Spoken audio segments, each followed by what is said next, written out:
Well, good morning and welcome to Brit Bowl 34. It's a very, very exciting day here at the New River Stadium in North London. I'm John Jackson and this is Tash Crump, and it's good to be back after so long away. It is so good to be back. It's been 3 years without any Brit Bowls and we are finally back here in Tottenham, ready for Brit Bowl 34. We can't wait to get it started. Absolutely. So it's Tamworth Phoenix versus London BLITZ, and you don't have to know much about British American football to know that London BLITZ are obviously a team that are very well decorated and certainly, probably the favourites for this. Definitely the favourites coming in today. When you look at the team itself, obviously every team today will have had a couple of years to develop themselves over COVID and that time away from American football. But actually when you look at today, when you look at what the BLITZ have done previously, they are the reigning champions at the moment, so you kind of expect them to come out all guns blazing and ready to take on this game and beat Phoenix. And it's obviously, I should have probably mentioned, this is the under-19s to start with, obviously the Brit Bowl itself later on, the under-19s Division 1. And how many of the UK clubs have under-19 and even younger divisions? It's not as many as you'd think, probably. No, it's definitely not as many as you think, and I think that just shows kind of where British American football is in its development. There are so many adult teams, senior teams around the country, but not all actually have the capacity at the moment to have that under-19 opportunity. And I think what we really need to do as a community is start to look at where those development opportunities are, so that every single team around the country can get involved in the under-19, or at least in that youth program to bring players up and then into their seniors. In terms of these kids finding out about American football and certainly trying it for the first time, obviously watching the TV coverage of what happens in the United States is a huge thing, but in the UK, how accessible is it for kids to get into American football before maybe they'd go to university and maybe learn about being on a team there, where it's very accessible because you go to a freshers fair and someone hands you a flyer? Yeah, so unless you know about it, there's unfortunately not a lot of opportunities to get in. You kind of need to know people to be able to actually progress into the sport. I've got to stop you there for the national anthem. It's okay, don't worry.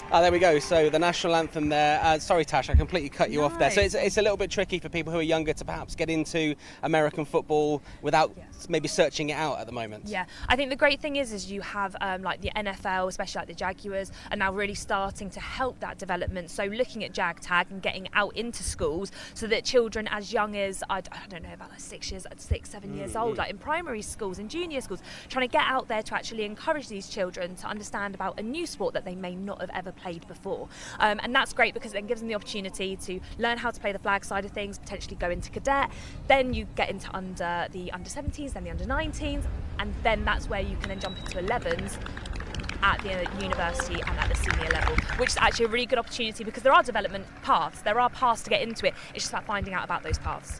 And how many players are on these teams? Because as you mentioned there, you don't get to 11s until a little bit later down the line. So normally you would, for an 11s roster, you definitely want a minimum of 35. So when you actually look at these teams, looking at the rosters, a few of the players are actually playing dual positions. So they can play O-line, D-line, they can play wide receiver, DB. So typically when we look at these teams at the moment, we're looking at about that 25 kind of man roster, basically. Good. So there's good opportunity. Yeah. Now, looking at this, I got here very early, and Tamworth were here very, very early. Now, we kind of discussed this before, and I like to get here early and see what's going on and see who I'm looking out for. And I did notice they were out early, but you were saying to me it's actually more likely that they came down the night before and obviously stayed over, whereas London BLITZ based very locally, so they'll have just sort of arrived here a little bit later on. but we're playing here on AstroTurf, and I think as a player you'd want to come out and you'd want to get used to where you're playing, because obviously, you know, you've got fans here, you've got 50 or so spectators who have turned up here earlier. We've got the trophy here that you can see while you're playing the game, and you know, it looks resplendent here. We're not allowed to touch it because it is very, very fingerprint unfriendly, I'll say. But I think being out here early, from my perspective, would be you know, a huge plus. Yeah, it's all about mentality going into these kind of games. So when you actually look at a final, it's a really big opportunity to show what you've got, and especially for under 19. Some of these might be going into senior next year. They might want to show off to potential programs that are looking to take them forward, or maybe show off to universities that they're going to. And actually, it's all about mentality. So they're wanting to get used to the pitch, feel the environment they're going to be in, and when you see it, that they're playing in front of a crowd, there's a stand. You wouldn't normally have that in your typical games leading up into this final. So coming out, getting yourself used to the environment, get yourself used to the atmosphere, especially with the vuvuzelas and all the noise, actually putting yourself into that mindset of being able to shut all of that out and be able to focus and play your game. Actually, potentially coming down early might have given Tamworth the upper hand there to get themselves mentally prepared to be ready to move forward into this game. Well, they will have to be mentally prepared to take on London Blitz, and it's almost time. This is the trophy they're playing for here, the Under-19s Division 1 trophy here at the Brit Bowl, and it's time for the game. We can hand over to Cole Walkinshaw, and first, your lead commentator, Matt Walker. Thank you very much, John. Thank you, Tash. Great intro to what bodes to be a fantastic weekend here in the New River Stadium. I'm joined as ever by Carl, as John mentioned. Afternoon, Carl.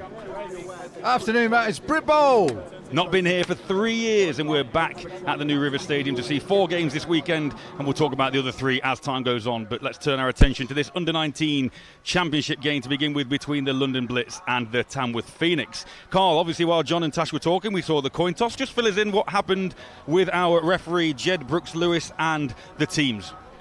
Well, the coin toss was interesting. The Blitz actually won the toss but declined, and so it will be Tamworth that receive. Now, when you do that, it's because you want to get your defence out first, right? And you want to stop that initial drive, and then you get the ball back in the second half. So that's the tactics from the Blitz. It's a beautiful day here, so the weather's not impacted that decision at all. We'll have to see how that tactical decision right off the bat will play out, Matt. There will be a little bit of a delay. We're due to kick off at 12 p.m. midday.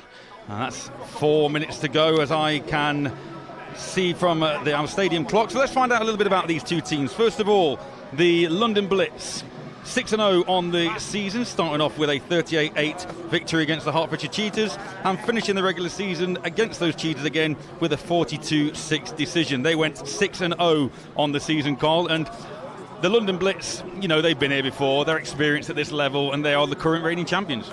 They are. They have a great coach, and we know him, and we've spoken to him before, and the head coach, and he's been around this program for a lot of years. And the Blitz won back in 2019, you'll remember, if you joined us then. So welcome back. It's the Blitz again in the final, and they are expected to win here. They had a great season. Nobody really came close to touching them. There were some big blowout wins, as you talked about, and then they went on in the playoffs to beat Solent 36-0 to get them here. So they are the favourites coming into this one, you would have to say.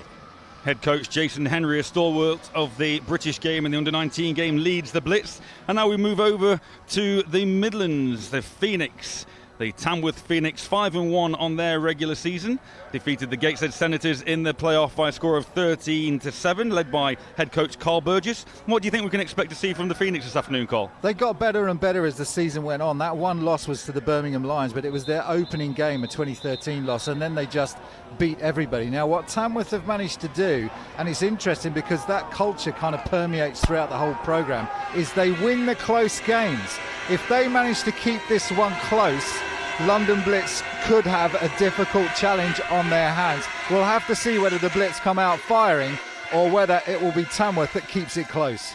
And you can hear the support for the Phoenix right in front of our commentary booth here. The travelling Phoenix family, with a PH as they're known, have brought a large travelling crowd with them. And Nelson Hamilton and Jerome Darko back deep to receive for those Phoenix. The Phoenix in orange, playing from right to left as you look on your screen. So here we go. The Under-19 British Championship is underway, and the ball's fielded at the 35-yard line, and then 3 Blitz special teamers meet that returner, who was Dylan Bundy. and the Phoenix will start their opening drive in decent field position. Yeah, it was a short kick, and I think they're just trying to catch them out a little bit. The Blitz just pooch the ball, just try and get it into that gap. But Dylan Bundy, who normally plays DB linebacker, was expecting to block. He did a good job just picking that one up and getting the yards he needed. But safe thing, just secured the football. Not sure whether or not that little kick there was intended to go that short and maybe take the Phoenix by surprise, but nevertheless they do secure possession, and it's Ollie Sweeney at quarterback for the Phoenix on this opening drive of the Under-19 Championship. 3 receivers out, and he goes to the air straight away, looks, and that's in and out of the hands of Jerome Darko. Little slant pattern there, Cole. Yeah, Dylan Gieber, number 23 for the Blitz, was right over that one and just closed it down before the receiver had a chance to get to the ball. So Phoenix coming out trying to throw, but great coverage on that one from Dylan Gieber. We know the strength of this Blitz defensive unit, and obviously the Phoenix electing to try and go through the air rather than establish anything on the ground, as Sweeney this time does hand off, and Nelson Hamilton steps to his right and is met almost immediately to bring up third down. Such an important position for 65. Jerry Addo, they play 9 aside, and that means that tackle position, that nose tackle position, so important. Made a really nice stop on the ball there to bring up this 3rd and long. So if the Blitz can hold the Phoenix to a 3 and out, that's almost as good as receiving the opening kickoff. We'll see what Coach Burgess and Luke Fern, offensive coordinator for the Phoenix, can dial up here on 3rd down. 2 receivers right, 1 to the left, and Sweeney looks to his right and goes up top, and that's out of anybody's in Orange's grasp, and a slight miscommunication there.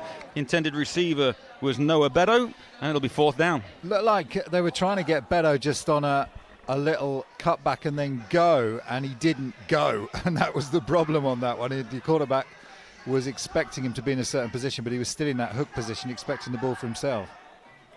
So on comes the special teams unit with Christian Pohl back to kick deep. Interestingly, no returners at all for the Blitz. So might see a rush here to try and block the kick, and the whistle is players blown dead by Jed Brooks-Lewis and his crew. Because you're limited by the numbers that you can get on that line of scrimmage, it just gives you that advantage, not having a returner back. The offense substituted late, therefore the defense must be given an opportunity to match up. We will replay the down. So yeah, we heard for the first time today from Jed Brooks-Lewis, referee, with crew Victor Janvari, Alistair May, Steve Egan, Paul Todd, Ben Gadsby, Andrew Morrill, and we have video judge Jim Briggs and video assistant Tim Ockenden from BAFRA today, the British American Football Referees Association. We thank those guys for being with us so that these games can be played. It was interesting because they didn't actually call a penalty, did they? They just said they're going to replay the down. So whether that was an initial warning and penalties will come later, I don't know. But here we go. No change, 4th down. So it remains 4th and 9, a long 9 as the snap is back. And again, it's a high hanging kick. And it does take a Tamworth bounce, and it carries on bouncing inside the 20, down to the 10-yard line, and inside the 10, where the Blitz will take over on their first possession. As momentum goes, that's quite a good swing there on 4th down for the Phoenix. That's why you put a receiver back there, isn't it? We'll have to see how that works out for the Blitz. But the initial tactic by the Blitz to put their defense on first certainly paid off. And they're going to get the ball back, but it's only going to be at their own 10-yard line. So we'll see later whether they make that adjustment, but we get an opportunity now to see quarterback Matthew Lawler come out for the Blitz and see what he can do on this drive. So similar formation, only electing for 3 men on the offensive line, and in 9-man football there are no tackles, so just a centre and 2 guards. On 1st down, the ball is handed off up the middle, and there's a pickup of a good 6 yards. This is what the Blitz do well. They get their running game going early, and they have tremendous runners. De London Blitz, they've always produced great stable of runners through their junior programs and up through their senior programs as well. 2nd and 3. 2nd and 3 upcoming again. Ball handed off once again. 2 backs in the backfield, but this time The runner is corralled by 4 orange jerseys for a pickup of nothing. In fact, maybe even been marched back a yard. Third down. It's Harrison Barker coming up, number 27, to make that tackle and just reinforce that defensive line. That's a nice stop on second down. Still manageable for the Blitz. 2 run plays, one for 6 or so yards, one for not a great deal at all.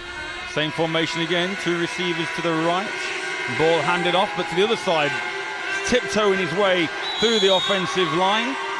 But once again, that defensive front of the Phoenix stands up to the task, and it looks like this will be 4th down. Now, an interesting decision here, 4th and about a yard, but deep inside their own territory, still not outside their own 20-yard line. And convention, sorry Carl, convention would suggest that you do punt here, and indeed on comes number 19 for the Blitz to kick the ball away, Emmanuel Singo.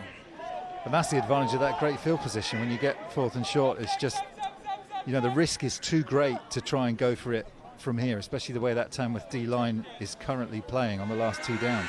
Late substitution as Chris Awoma runs onto the field for the Blitz. And the Phoenix do have a man back, and it's driven into the wind, and it's fielded at the Blitz 45-yard line. The returner makes a step and then is snagged down on the 35-yard line. But that's a good return from Nelson Hamilton, and there's that opening punt and the advantage that field position can have, because for the Phoenix second drive, they'll take over on the Blitz 35-yard line. Yeah, it was a great take there by the returner. We'll see if we can get a replay on this, but really took it with confidence and a quick step to his left and then back towards his right to pick up those key yards. Now Tamworth need to stop those nerves and get on point, everyone working in the same way. We'll see what they can do here. Ollie Sweeney again under centre. 2 receivers to the right, 1 to the left.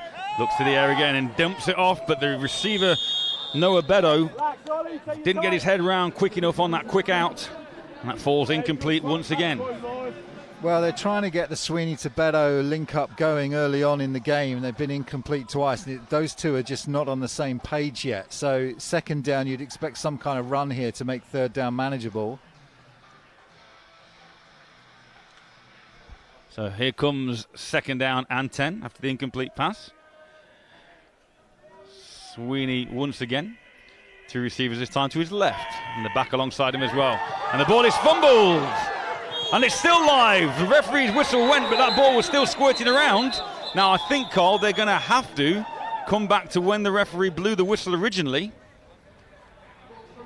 Let's just have a listen, see if we can get to the bottom of this. But the ball was fumbled by Hamilton, and then we saw a whistle blow, but then the ball squirt out and a Blitz player fall on it. Yeah, they're just not sinking, are they, Tamworth, just yet? Incomplete passes and then the fumble on second down, and they are going to reward this one to the Blitz, it looks like. So an inadvertent whistle. The ruling on the field Here's the call. is that the ball was fumbled. During the loose ball, there was an inadvertent whistle. However, the London Blitz immediately recovered the ball after the inadvertent whistle. Therefore, it will be first down, London.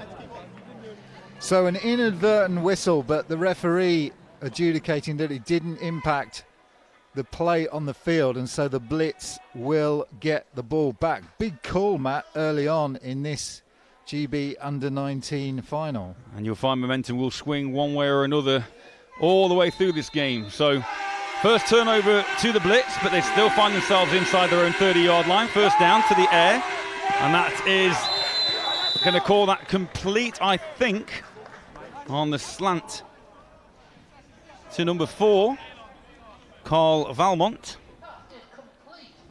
Yeah, under a lot of pressure there was Valmont, but managed to hold on to the ball, did really well, and that's a really good chunk of yards on first down.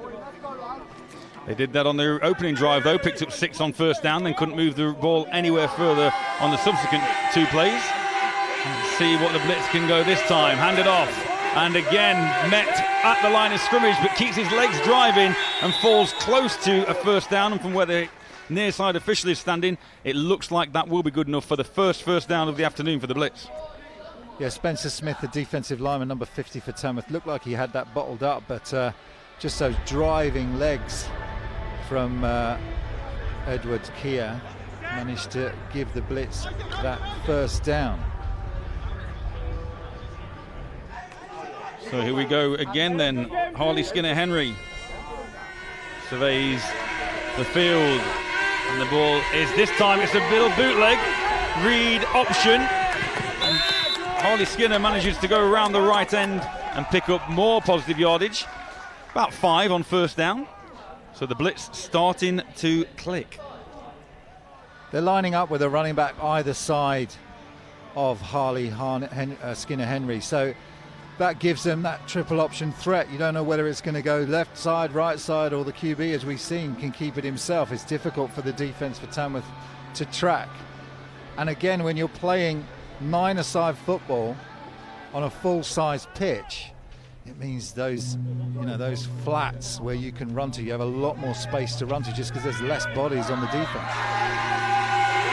Second down, ball this time off to the left side, and that's well snagged by Jack Redhead, linebacker for the Phoenix. Brings up third down again. That's what you got to do if you're playing 9-a-side ball at this level. You have to play that edge really well, and Jack just played that really well. I mean, he came off his block, saw the runner coming towards him, and did exactly what you're supposed to do. Take the blocker on with that shoulder, but keep that outside arm free so you can make a play on the runner.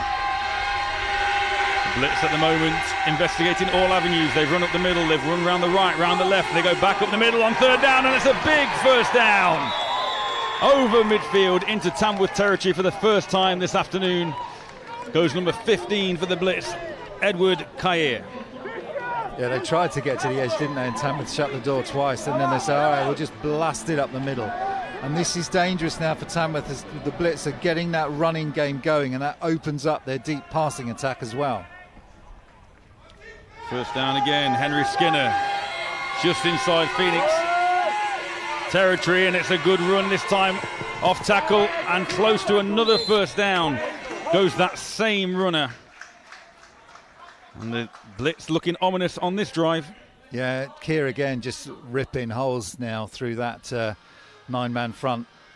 Got through that initial defensive line and then off to the races to his right-hand side. And they're creating holes here. The Blitz need to make sure they're manning up on that line and taking on these blockers so these runners aren't having such big gaps. And after some early exchanges, body blows if you like, the Blitz now looking to land the first haymaker of the afternoon as the ball is handed off once again, and Kair stays on his feet. He eludes one tackle trying to get to the edge but can't, as Dylan Bundy finally brings him down. Ran about 20 yards laterally and picked up maybe a yard vertically that time. Good pursuit to the outside by the Phoenix defence. It was Amrit Chatter that initially got that push, number 68 for Tamworth. Just slowed Keir down and then relied on his colleagues to come in and clean it up, which they did really well. It's exactly what this Tamworth defensive line need to do. Another third down opportunity for the Phoenix, but only 3 yards to gain for the Blitz. And the ball is handed off once again. And even though a good form tackle is made, that should be enough for another first down for the Blitz, their third on this drive. That's a peach of a hit from Daniel Peach, isn't it? Love those junior football players going in with those big hits. Great form. Looks like as well, it will Carl. be a first down, but still some great tackling going in from these junior players. Both these teams come to play today. So the story of this drive so far is the Blitz being successful on first down, not managing a great deal on second, but then finding enough on third down. As Keir gets the handoff again, spins out of one tackle, and it's again Bundy who wraps him up and flings him down to earth. Pick up of 1 on first down. So this time a little bit more of a challenge on second down for the Blitz. Keir's a great runner, isn't he? He's just, that initial contact very rarely brings him down. He's going into the pile. On that occasion, he spun out to his left-hand side.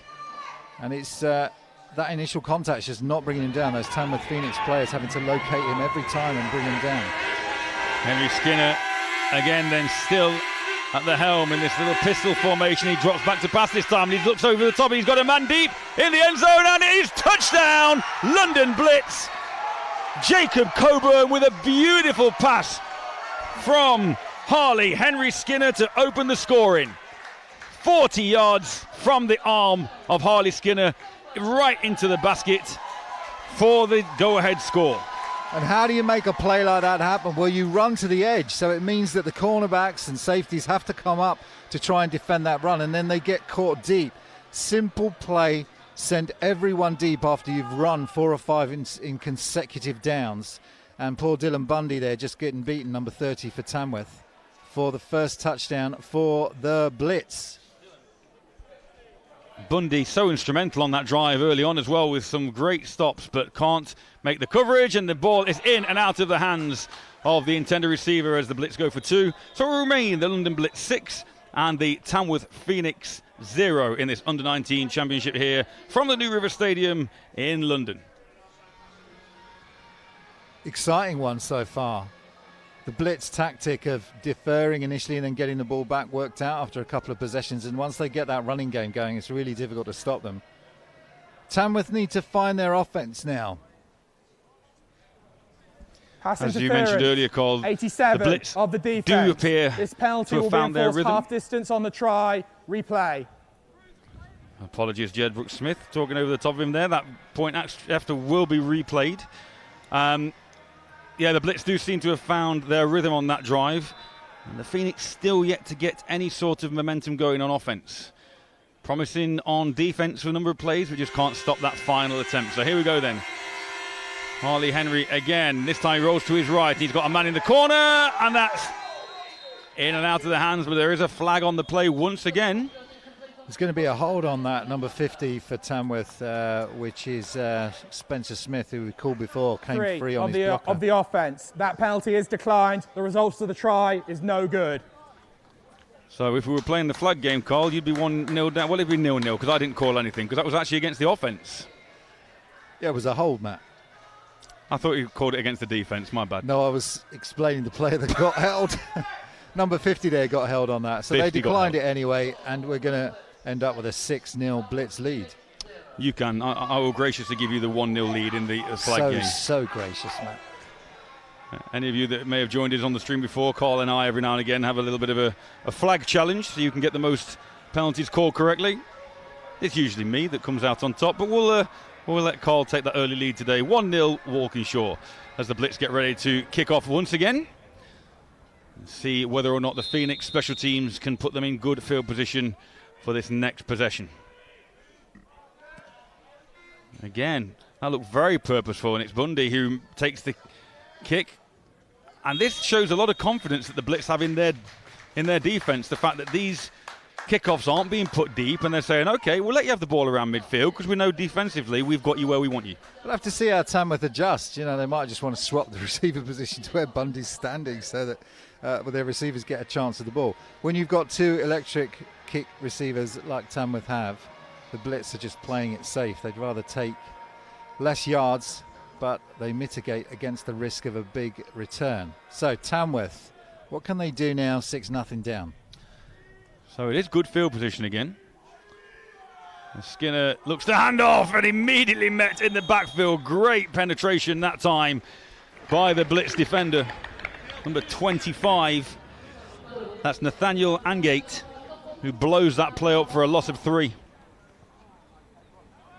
Just coming in from his, he plays linebacker, but they're going to line some of these players up right on that defensive line position, and just comes in off the edge and gets that sack. So second down, Phoenix, as the sun shines through once again. Skinner with 2 receivers to his left this time, and he's going to go to the air to try and get that yardage back that he lost on first down, and he does have a man, and it's in and out of the hands. Jerome Darko, the intended receiver on that one. Good close coverage by the Blitz DB. It was good coverage, but it was also really nice adjustment from Darko. You know, you had a shot at that ball, and whilst Dylan Gieber was right there, they're going to come back to Darko. Darko-Gieber, that matchup now is a critical one for these 2 teams, and at the moment it's Gieber that's getting the better of him. If you look where the shadows are as well, Carl, Darko would have been looking straight back into the sun to try and snag that one as well. Make the task even more difficult, and you could argue, unfortunately, that Skinner underthrew that one slightly, as you say, having to make the adjustment. But third down and 13, Skinner again to the air, and that one's over the top of the intended receiver, and It's Darko again, that Jerome Darko looks back at his quarterback as if to say, I'm not sure we were quite on the same page there, QB. Balls are just sailing, aren't they? They're just sailing a little high for Ollie Sweeney at the moment. He's tried it a couple of times to get that little hook pattern going.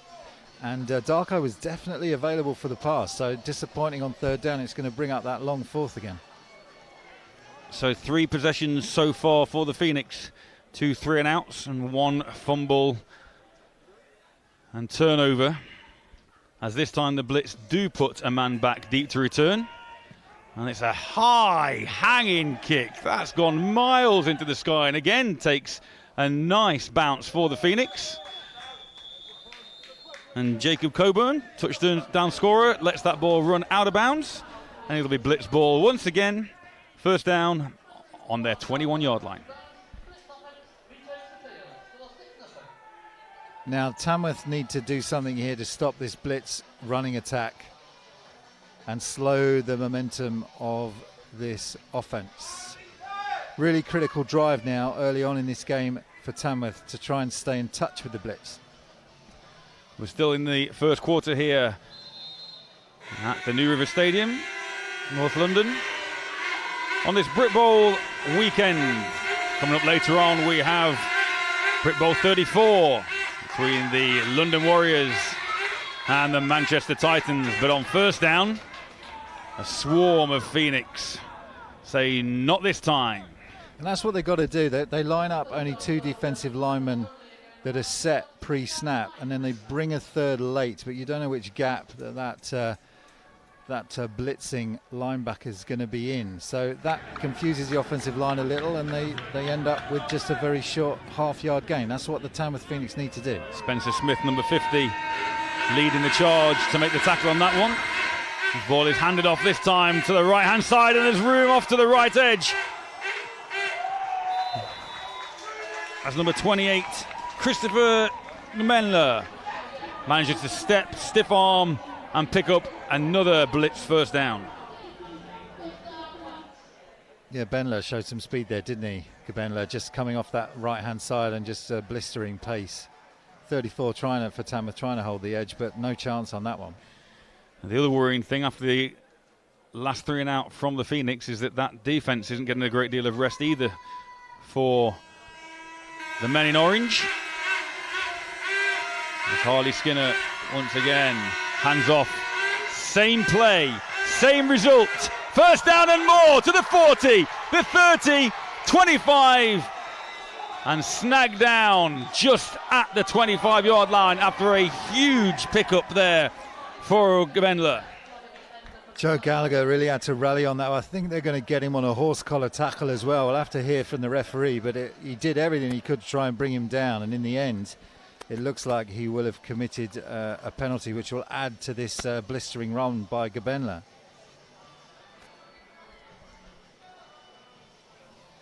So yes, Carl, you could be going 2-0 up in the early proceedings on your calls, because I do agree with you.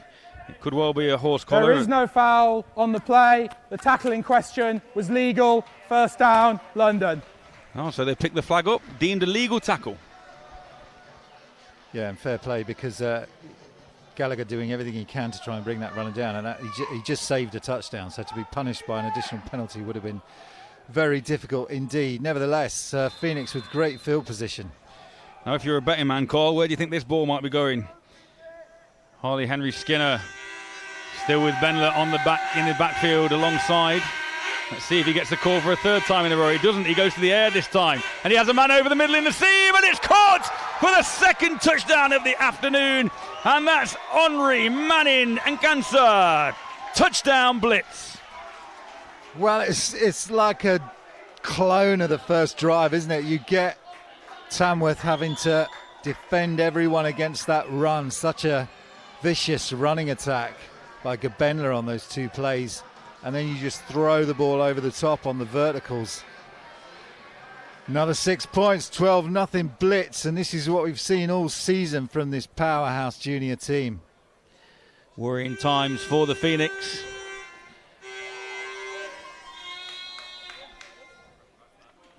So they try and get Gbenler in on the 2-pointer, but that will not be any good. So they've failed on both those 2-pointers, Matt. 3 completions, 2 touchdowns for Harley Skinner Henry. 3 completions, 2 touchdowns, and some good work on the ground from those blitz backs as well. And at 12-0 in the first period, it's now or never for the Phoenix to keep this one away from the blitz and try and make sure it doesn't run away from the men in orange. But once again, the offense need to do something, need to chew some clock and give that defense a rest. What a beautiful day it is here, Matt. It's always beautiful when I spend it with you, Cole.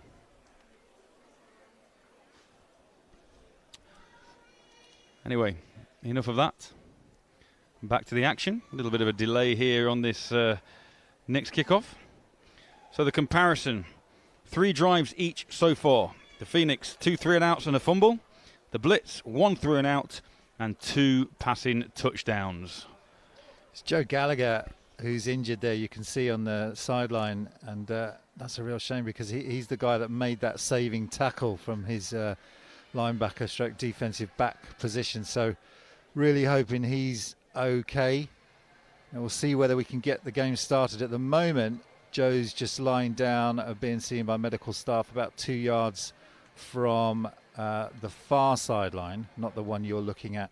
So we're just waiting for the referees to make a decision, and they say it's safe, so we're going to get underway, Matt. So let's see if the Blitz goes short again, and they do. Another little chip kick, and they do let that one go out of bounds, and that's wise because that will be a illegal procedure penalty against the Blitz, and will put the Phoenix in great field position once again. And the Phoenix have changed their formation. They've put Nelson Hamilton, number 5, into that position that Bundy was occupying. Let's hear from the referee in terms of this penalty.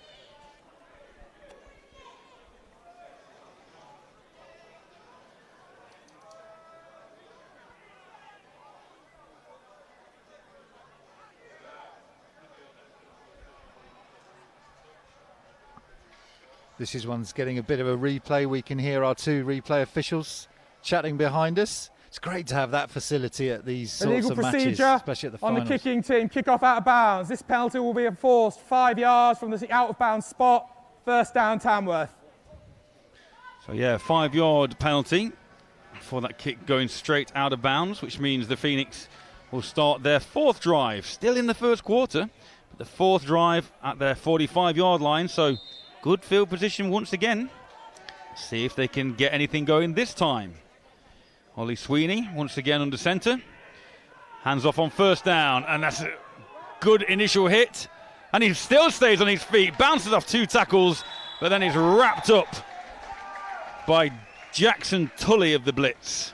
So you get a lot of these athletes playing both ways at this level of the game. And it was Edward Keir, number 15, who also plays running back for the Blitz, who came in on the initial hit and slowed that runner down, and then the Blitz rallying to the ball. Some really good defense on show from both these teams early on, but particularly from the Blitz in terms of defending these runs. That was a lot of effort there by Nelson Hamilton for a gain of about 6 inches. Bounced off a couple of tackles and then is met by Tully. Sweeney drops back again. He's going up top this time. There's 2 Blitz defenders there, and he tries to thread the needle looking for that man again, Jerome Darko. But good coverage, high and low by the Blitz. 3rd down. These Blitz are well prepared, I'm telling you. They knew that Sweeney would want to get the ball to Darko, and so far they have shut Darko out. Now Darko, number 7 for Tamworth, he's a tall, rangy receiver with good speed, and they rely on him for their passing attack. So far, 3 attempts, and none have been complete. Sweeney a little bit more accurate with that one, though. As you alluded to earlier, Carl, the main difference is Tamworth haven't been able to establish that ground game, and therefore they can't open up or unlock the passing game as he goes to Darko on the other side this time, and it is caught this time. Darko with a bit of a bobble, but the reception is made for a pickup of 25 yards. First down, Phoenix. Yeah, don't give up on it. Don't give up on it. Keep going to your man. And Darko is the guy they want to get it to. And this time, Dylan Gieber didn't get his head round and didn't see the ball arriving. And Darko does a really good job focusing on that pass. Now, Sweeney and Darko, if they can get this together, could bring this offense alive. And it could also open up gaps for the running game. As on first down, that's where they do go in a nice step. But after that step, it's Edward Kayer who meets Hamilton.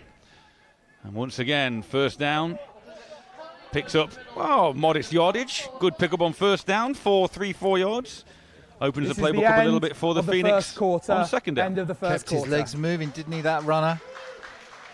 And it means that they're going to get those additional yards as we come to the end of the first mat. And we've had 2 scores already. What a great quarter.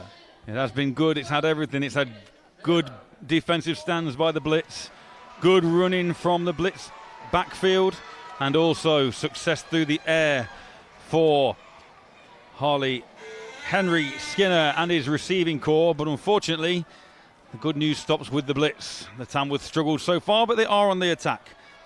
Passing figures from that first quarter. Here's that replay from Darko. Actually, you just see how much concentration he has to get his first completion. He did a really nice job on that.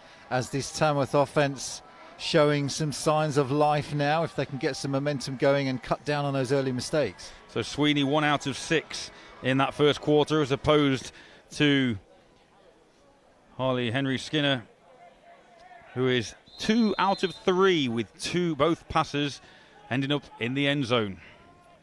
So here we go, second down and a long 5 for Sweeney in the offense. Hamilton readjusts his position to his right. And then going to the air again, little bubble screen, getting it to Darko, and Darko turns his head before he's actually secured the football that time. Trying to set up a little bubble screen there to the receiver. No dice. Well, he's been hit, hasn't he, Darko, a number of times, but on those slant patterns, Gibo seems to always be there, and then his other defenders coming to rally, and I think it's just rattled him a little bit, because that was an easy one to catch, but easy to say up here, Matt. Big third down now for the Phoenix.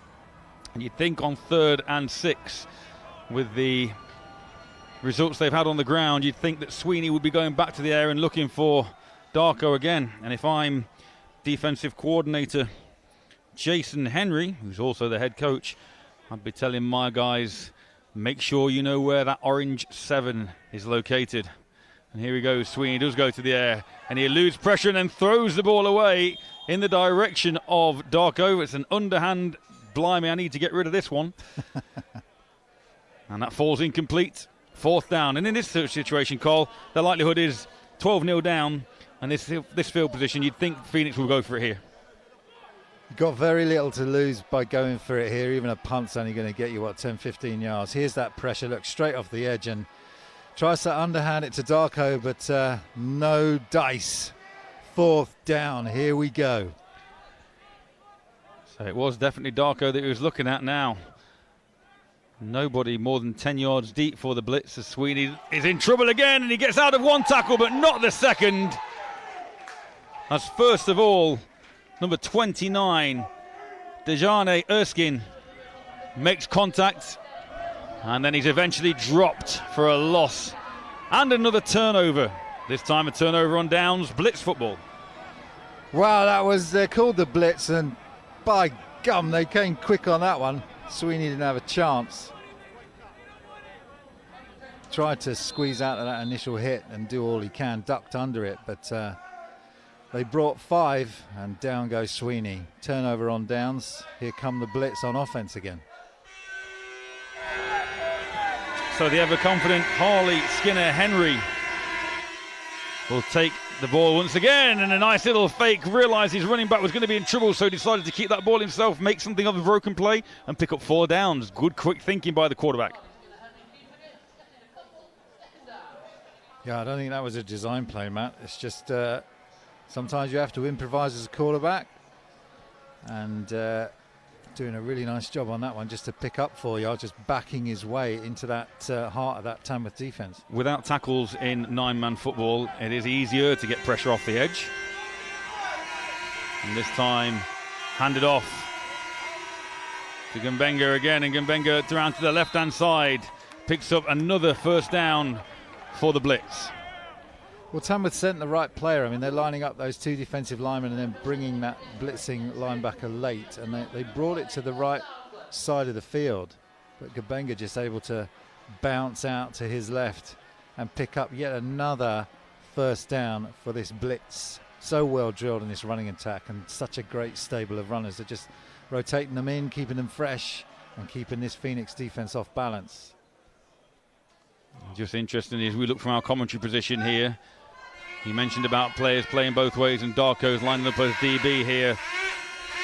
As on first down, the blitz find another 5 yards up the middle with Gabenla once again worrying times for the Phoenix. 12-0 down if it goes to 18 or worse. And the Phoenix have got a lot to do to send their travelling fans home happy. But hey, anything can happen in this game, and it can turn on a sixpence. So never say never. But at the moment, it's all London Blitz. Harley Skinner-Henry hands off once again. And it's Gabenla who's got acres of room. And is hit, but not before he crosses midfield. Picks up another blitz first down and moves those chains.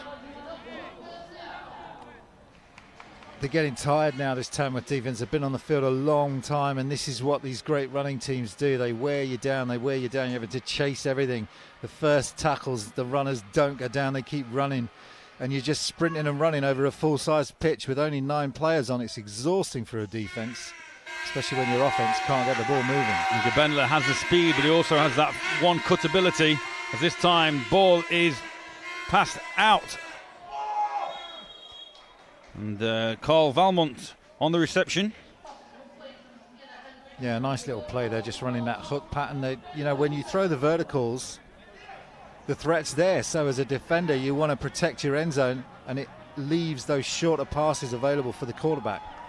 Gabenla checks out of the game, taking his place is number 15, Edward Kair, who we saw on the opening series. So Skinner-Henry, this time it is a design QB run, and Skinner-Henry with those long lolloping strides gets inside the 20 to the 10 and is pushed out of bounds. In fact, steps out of bounds at about the 14-yard line for another blitz first down. And this gets more and more ominous as the quarter continues.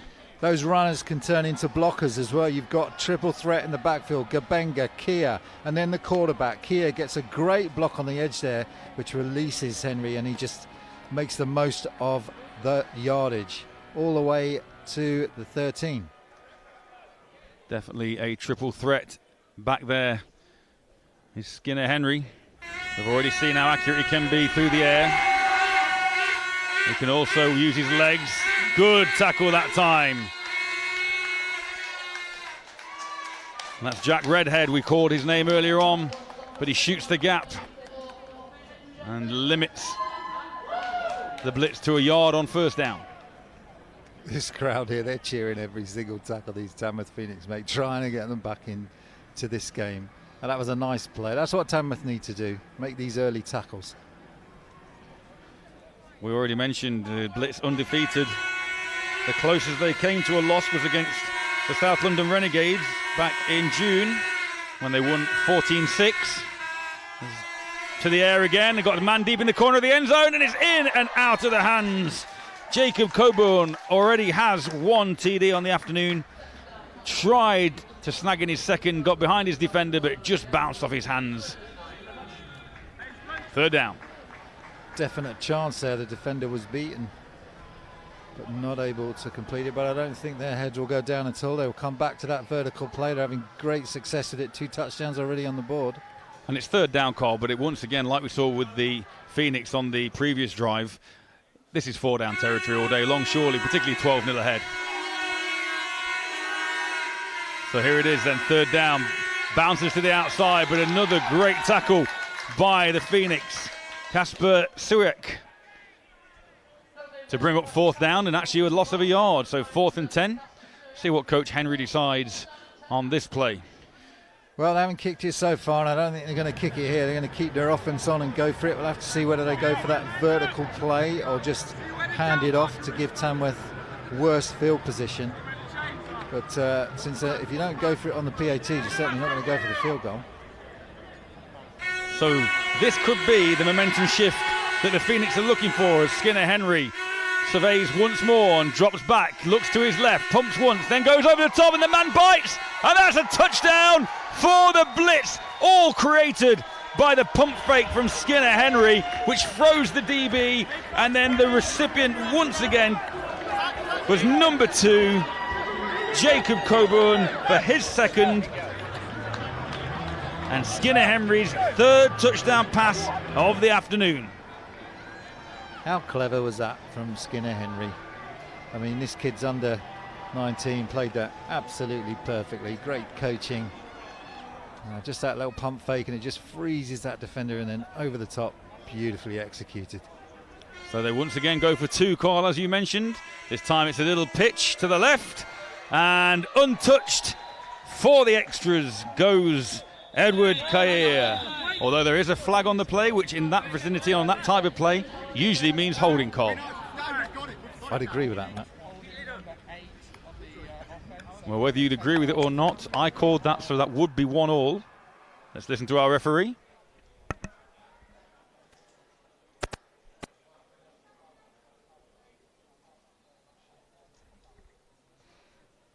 Once again, we want to give our officiating crew thanks as ever.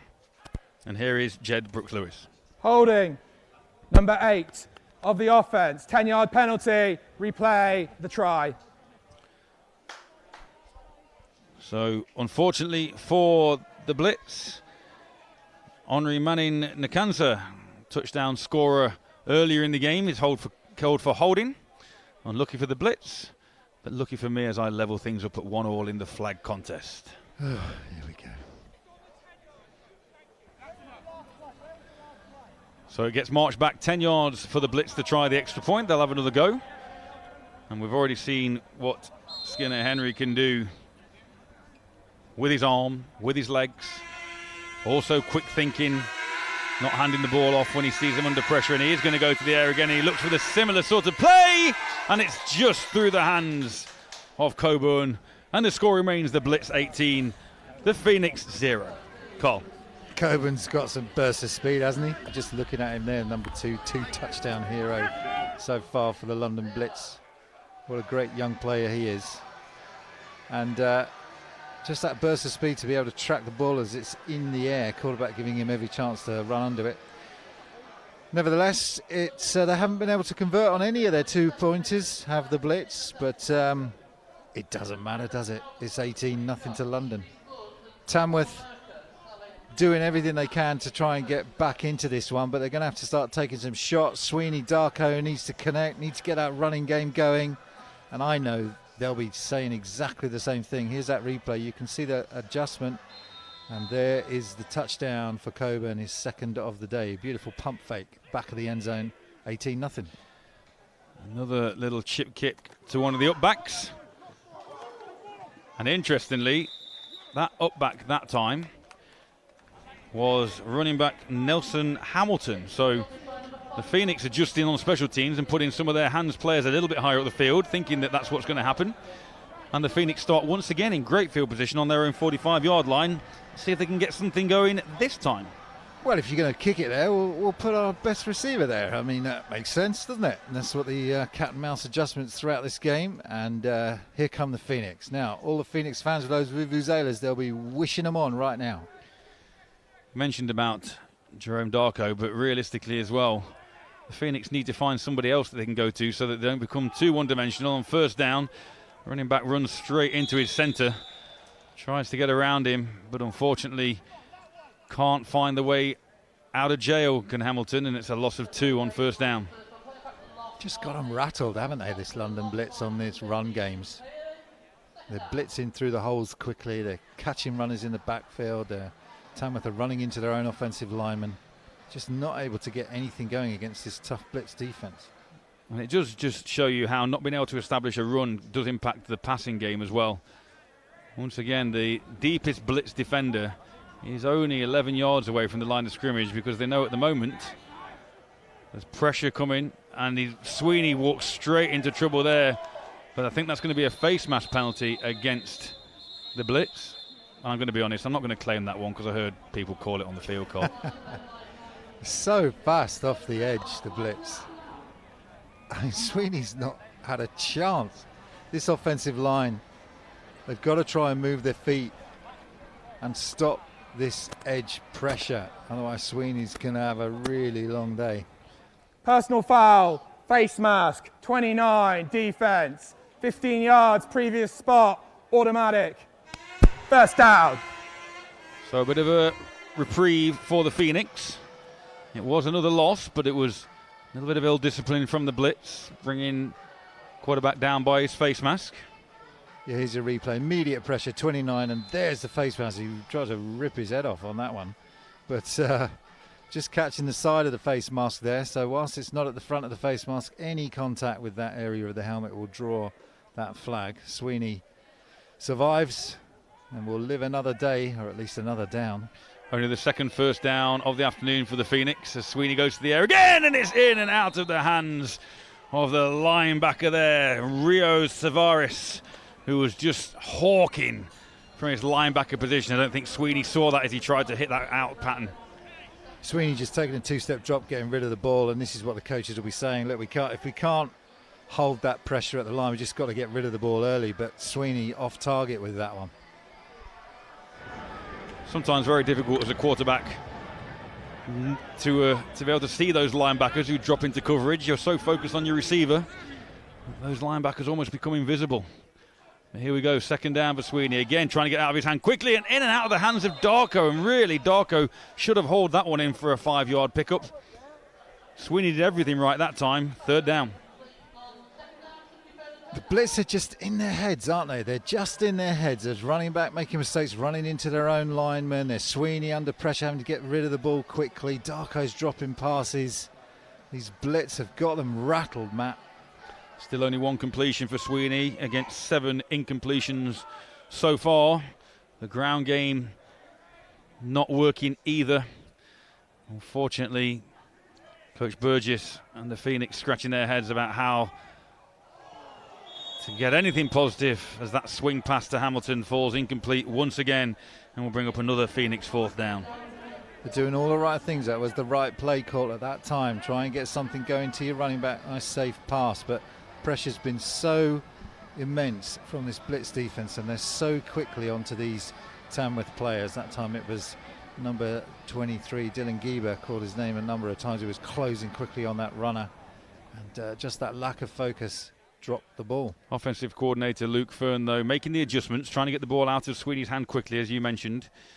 And that's going to be, I think that's going to be encroachment against the defense. Number 19, it looked like Emmanuel Singo was unabated to the quarterback, which meant the Phoenix lineman did shift. What do you reckon about that call as referee Jed Brooks-Lewis confers with his... Yeah, I'd agree with that, Matt. So I get the points once this is confirmed. Just please confirm how you get the points when I called it. Well, I agree.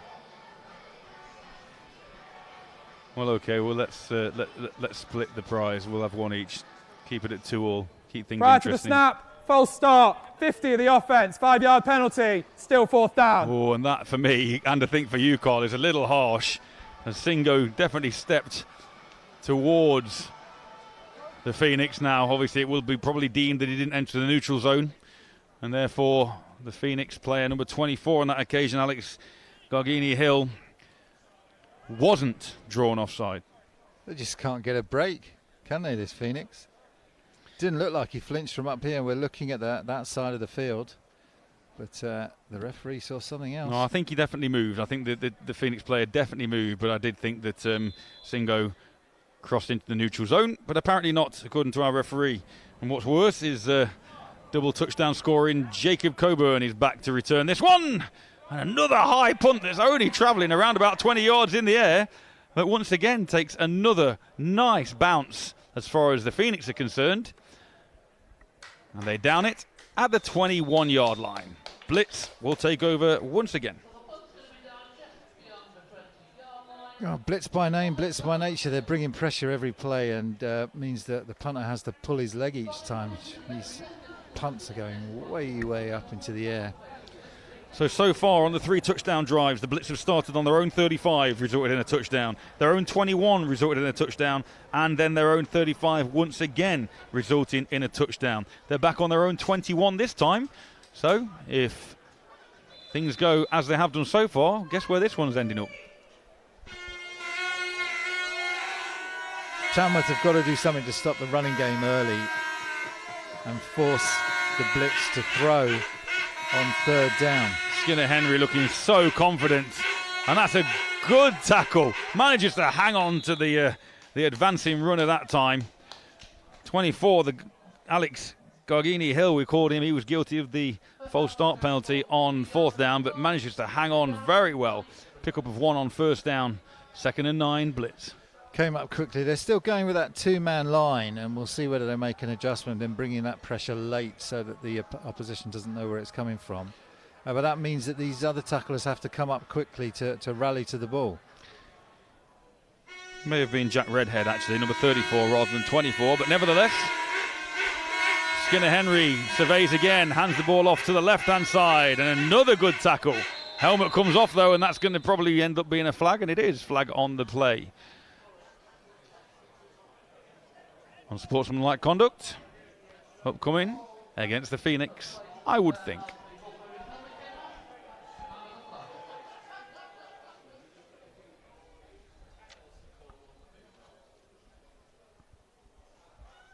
Kia's had a great game so far. Personal foul, face mask, number 30 of the defence. This penalty will be in 15 yards from the previous spot. 1st down. The London player may stay in the game as the helmet came off as a result of the face mask foul. You can see Dylan Bundy there expressing his displeasure at that call against him in the background behind referee Brooke Lewis. But as a result, ordinarily if your helmet comes off you have to leave the game, but as it was ripped off, Is under further review. Oh, it is now under further review. Yeah, they're going to have a look. It's only because, you know, helmets sometimes come off inadvertently. It doesn't necessarily mean there was a face mask penalty, so they want to make sure of this, even though it looked like there was to start with. So they've sent that upstairs to our video judge Jim Briggs and video assistant Tim Ockenden, who were extremely grateful for being on board with us today. At this point, just an opportunity to let you know what's coming up over the next day and a half. This is the Under-19 Championship game. Later on, we have Brit Bowl 34. The London Warriors take on the Manchester Titans, kicking off at 5 o'clock this afternoon. And then tomorrow we have the Division 2 final and the Division 1 final rounding off this weekend. Let's have a look at this, Cole. Yeah, just watching After further review, the ruling on the field of a face mask stands. It will be 1st down and 10, London. Well, it's interesting, isn't it? I think they're going to call it on number 34 rather than the initial tackler. Yeah, I think Dylan Bundy is definitely exonerated from that particular infringement.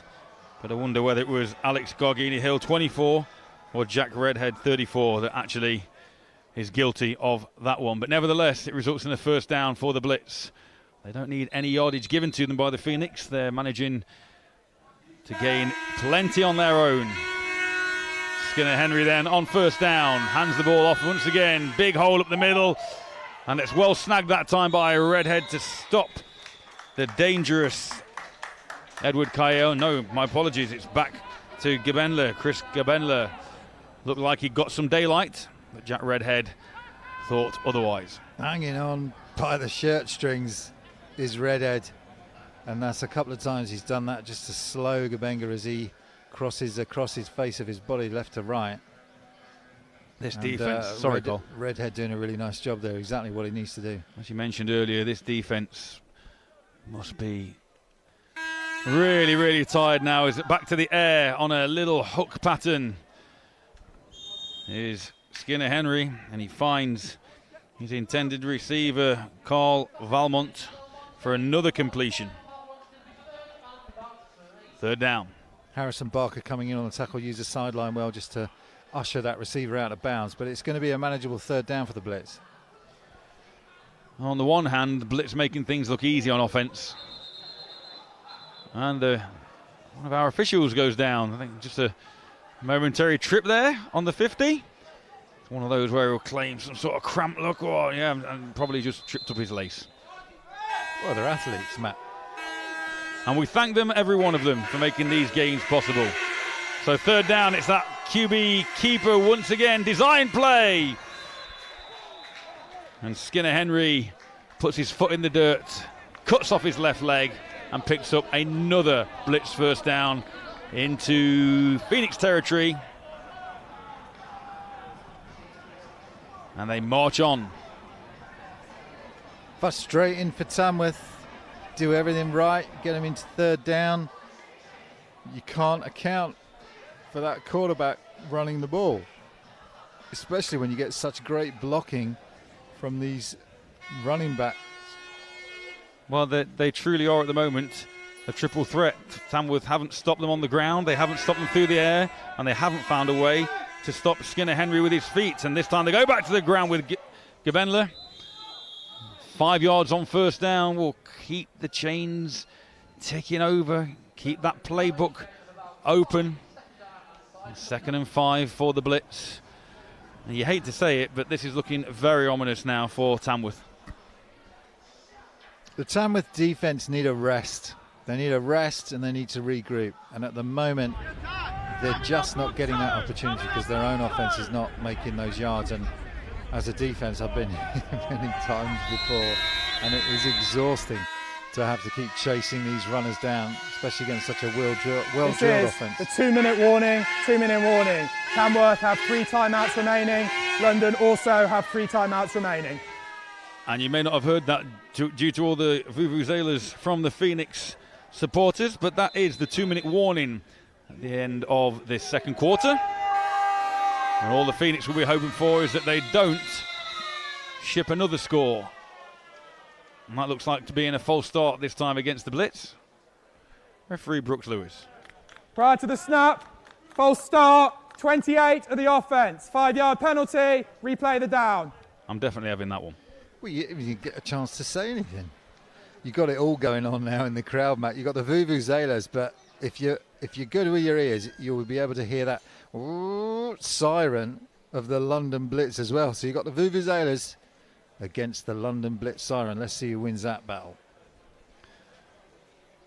Right, next time out, Carl, when there's a flag, you will have the opportunity first. I shall say nothing. I don't want any favouritism, any moaning from you about me being 3-2 ahead now. There's Skinner Henry. Surveys once more, pumps again, and there is pressure this time, and this time he has to reverse field and does it very well. He's still looking downfield, but tucks the ball, steps inside, and he's still on his feet. He's taken down inside the 35-yard line. It's going to be just shy of a first down, but again, Skinner Henry showing his athleticism, his quick thinking, and manages to reverse field when he looked for all like he was going to be dead and buried by the Phoenix defense. Here we go, Skinner Henry with a little bit of athleticism. Look at that, 3 Tamworth defenders. Whoop, I'll just change direction here. That was indeed a first down, and gets thrown this time straight into the chest of Bundy. And that came so fast, Bundy didn't really have time to react and get his hands on that one. But a rare error from Skinner Henry in this first half. He's probably still getting his breath back from that run. Bundy's going to want that one back when he sees it on the replay. Oh, hits you right in the chest, and you don't get the ball. Came quick though, Carl, that. Only from about 5 yards away as well. So second down, 2nd and 10 blitz. Remember, we are under 2 minutes in the first half of this Under-19 Championship.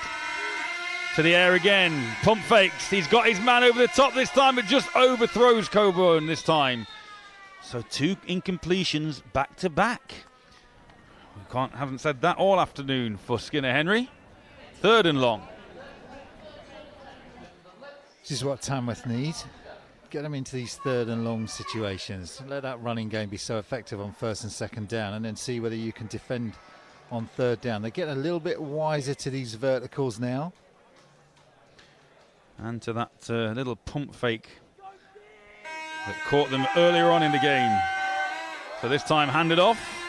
Ball around the left end, and Gabenler steps left, steps right. and is hustled out of bounds. And 3rd and 10 on the ground, picks up 20 yards for a first down just outside the 10-yard line. And at the moment, whichever is winning in the stands, it's the Blitz that are definitely in the ascendancy on the field. It's just great blocking. I mean, it's really good blocking by the London Blitz. All of their offense drilled, those receivers coming out, but equally those running backs in the backfield. Whoever gets the ball, the other ones are blocking for them. Skinner Henry on the QB keeper once again, designed. It worked last time, it looks like working this time. And again, so brave, just dropping his shoulder there, initiating the contact with the defender, but there is a man down, which is why we've stopped play just off screen at the moment.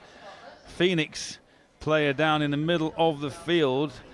I think it's going to be Spencer Smith, yeah, which is a shame. Spencer's played really well, but lid off and holding his head. So we'll see how he is. I tell you what, back to Skinner Henry.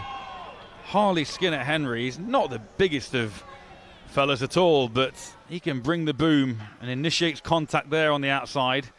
Here we can see, Cole, most quarterbacks would slide, but not this fella. This is that play where he sort of reversed field and gave us a little bit of a view of his athleticism, still holding onto the ball as if there's a pass threat, and then diving over the top with not wanting to go out of bounds. And this is a run by Gabenla just on that 3rd and 10. They pick up that 20 yards for the first down conversion. So when you got Henry and you got Gabenla and you got Kia, you've got a real stable of threats that are keeping this Tamworth Phoenix defense tired, exhausted, and completely off balance. Currently the score's 18-0 here in London. Good crowd here for this opening game of Brit Ball weekend. This under-19 championship between the London Blitz and the Tamworth Phoenix. If you are in the area, then please, there's plenty more action to come this weekend. The big one at 5 p.m. this afternoon, the London Warriors, Tony Allen's London Warriors taking on Jonathan Homer's Manchester Titans. We then have 2 more games to bring you tomorrow, starting off with the Division 2 matchup between the Bristol Apache and the Highland Stags. And then we finish off the weekend's action with a Division 1 bowl game between the 8-2 Cambridgeshire Cats and the 9-1 East Kilbride Pirates. So plenty more fantastic football action to come as we see Spencer Smith just off camera receiving some medical attention. Carl, just sum this one up so far. Well, the Blitz have come to play. They've been dominant all season long and they haven't lost a game. Tamworth competitive, they've got heart, they've got tenacity, but they're not being able to compete with the Blitz's great running attack. And because they've got such a great running attack, it's just leaving this Tamworth Phoenix defense vulnerable at the back. And with Tamworth Phoenix offense not clicking, the Tamworth Phoenix defense always on the field, wearing them down. And we have that 18-0 score as Spencer Smith now makes his way off the field under his own steam, which is great to see in that young man, and we hope he's okay. They'll be doing their checks on the sideline. There he is, looking good, Spencer. Not too much worse for wear, but he will be continue to be checked on the sideline as the Blitz come back out with really good field position and a 2nd and short. In their 6 games, the Phoenix have only conceded 34 points all season long. If you take away the 7 points from the playoff game, they've already conceded 18 this afternoon. And all that break has done, as we hear from our referee, has given the Blitz opportunity to play. Timeout taken. Tamworth, first charge timeout. 59 seconds remain in the half. So, as you heard from our referee, Jed Brooks Lewis, Tamworth take a timeout there. Kind of a little confused as to, it doesn't seem like they've used that particular timeout unless they were charged it due to the injury, but nevertheless, we're ready to resume with Harley Skinner Henry having had time for a breather. Hands off to Gabenla, and Gabenla is met at the line of scrimmage. Great play on 2nd and 3. Took that time out. I mean, they lost Spencer Smith. They want to get their defenders onto the line. Spencer Smith's such a key part of that. Timeout taken. London, this is their first charge timeout. 52 seconds remain in the first half. And as you heard, 52 seconds left, first London timeout.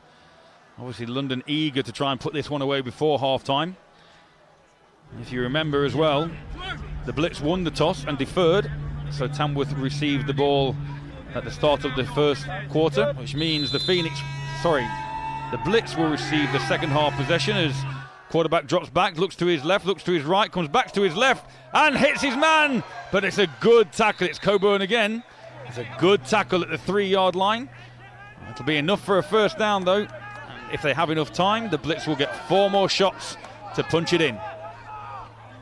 They're quickly trying to scream a play in. They'll go straight to the line of scrimmage with the Blitz to try and get that 4th score up in this first half. Ball handed off, puts his shoulder down, but again met by 2 Tamworth defenders, one of which is Joe Gallagher. Timeout taken. London, this is their second charge timeout. 20 seconds remain in the first half. So 2nd and goal, 20 seconds left in the first half of the Under-19 Championship, and the Blitz take their 2nd timeout. This will be a great bit of momentum if the Tamworth defence are able to keep the Blitz out of the end zone. I know it's 3 scores down, but you want everything you can get when you're 3 scores down, and not letting them score again will be really great psychological lift as they go into half-time. Particularly, as I mentioned, at the start of the second half, the Blitz will receive the kickoff. So if you concede here, there's another opportunity to concede beginning of the first half, and then you're way out. So like you say, Carl, a good opportunity, but it's not going to come to fruition as Skinner Henry hands off to Edward Kair for the 4th touchdown of the afternoon. Blitz are rampant. Yeah, it's the first running touchdown from the Blitz, Let's go. which is a surprise as they've had so much success with their running game, but not when they've been in the end zone. They've been throwing the balls into the end zone, twice to Coburn, once to Manning, and now it's a running play finally for the Blitz to get into the end zone using their legs. 24-0 now, Blitz, and they're going to go for that 2-pointer. Pitch, Kia, left-hand side, tries to find it, and still fighting, but Tamworth defend the 2-point try well, as they have done the whole game. So it's going to remain 24-0 to the Blitz right at the half. As I mentioned, here is the touchdown once again. Kair puts his shoulder down and manages to burrow into the end zone for the 4th Blitz touchdown. First on the ground, and at the moment, this first half, Harley Skinner Henry is throwing 70% completion. He's 7 out of 10, and 3 of those 7 have gone for touchdowns.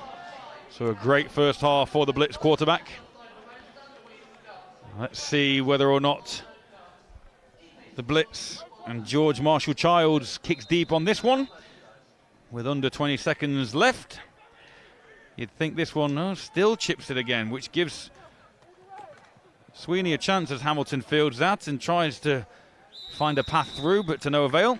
It'll be first down, Tamworth on the 40, and maybe an opportunity for Sweeney to at least look deep at the end of this first half, if he has the time.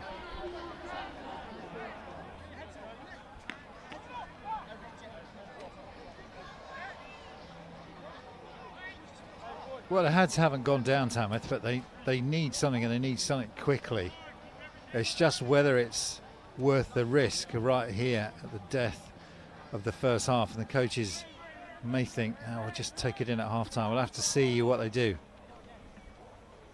So here we go then, Sweeney dropping back, and he's going over the top, and that's an opportunity!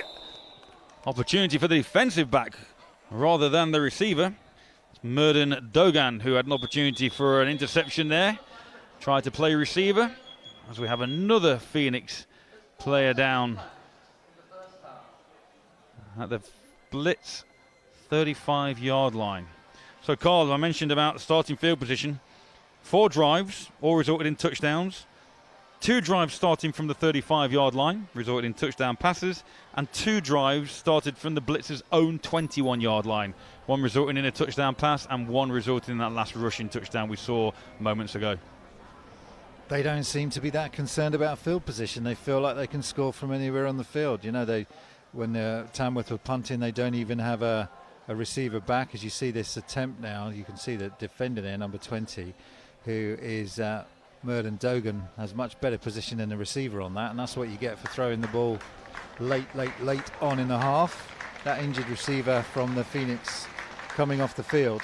But yeah, Matt, in terms of field position, it's just one of those things where, you know, you have such a dominant running game that you know that wherever you're going to get the ball, you can trust that running game, even if it's in your own half, to get you out of trouble. That's Noah Beddoe, you saw limping off the field moments ago. And the lovely thing about this is that there's a paramedic there, but the other person helping him off there is one of the London Blitz staff. And as much as they battle ferociously on the field, the camaraderie off the field, particularly when there are injuries, is great. As Sweeney attempts a swing pass once again to Hamilton, and this one falls incomplete. And another man struggling for the Phoenix, Aidan Lawler, as the referee gets the ball in his hands. Well, he will momentarily. He's looking for it, and there it is, which signals the end of the first half. This is the end of the first half. So we will pass you back to our sideline studio momentarily, but Carl, quick recap of that first half, and it's fair to say it's been all London Blitz. Blitz establishing the running game early, deferred, got their offense on, and then it was all Blitz. But those first 3 scores came from passing attacks, passing the ball 2 to Coburn, 1 to Manning, and then finally they get in with the running game with Kia. But this Blitz offense can do it all, and you feel like they've not really been challenged by this Blitz, by this Tamworth defense. Tamworth look tired. They look like they can't get stuff going on offense, and they're struggling to really make things mesh in that offensive system that they've got. London Blitz defense have also been excellent, shutting down the threat of Darko, and Sweeney's been under pressure all day long. So every facet of the game, the Blitz are looking dominant so far today, Matt. So the story of this first half, the Blitz machine, dynamic, varied and efficient. The Phoenix yet to get started really in this one.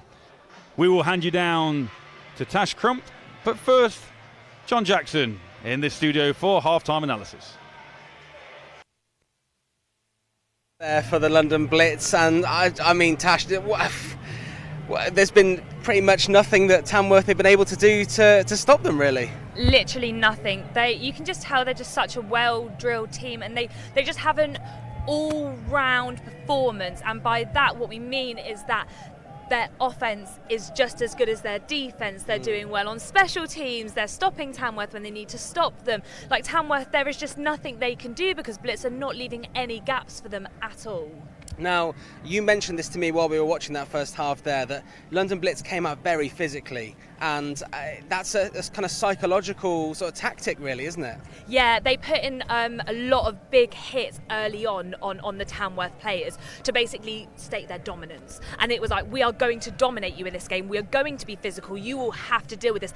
And we've kind of seen this Tamworth team crumble. The moment that their receivers go to catch the ball, they hear the footsteps of a Blitz player like coming up, and they instantly panic, and they're dropping easy passes that they should be catching because they knew straight away that a Blitz player is going to come and hit them, and they're not going to hold back. They're going to hit them hard, and they do not want that. And what we've now been seeing as well is more and more Tamworth players going down with injuries.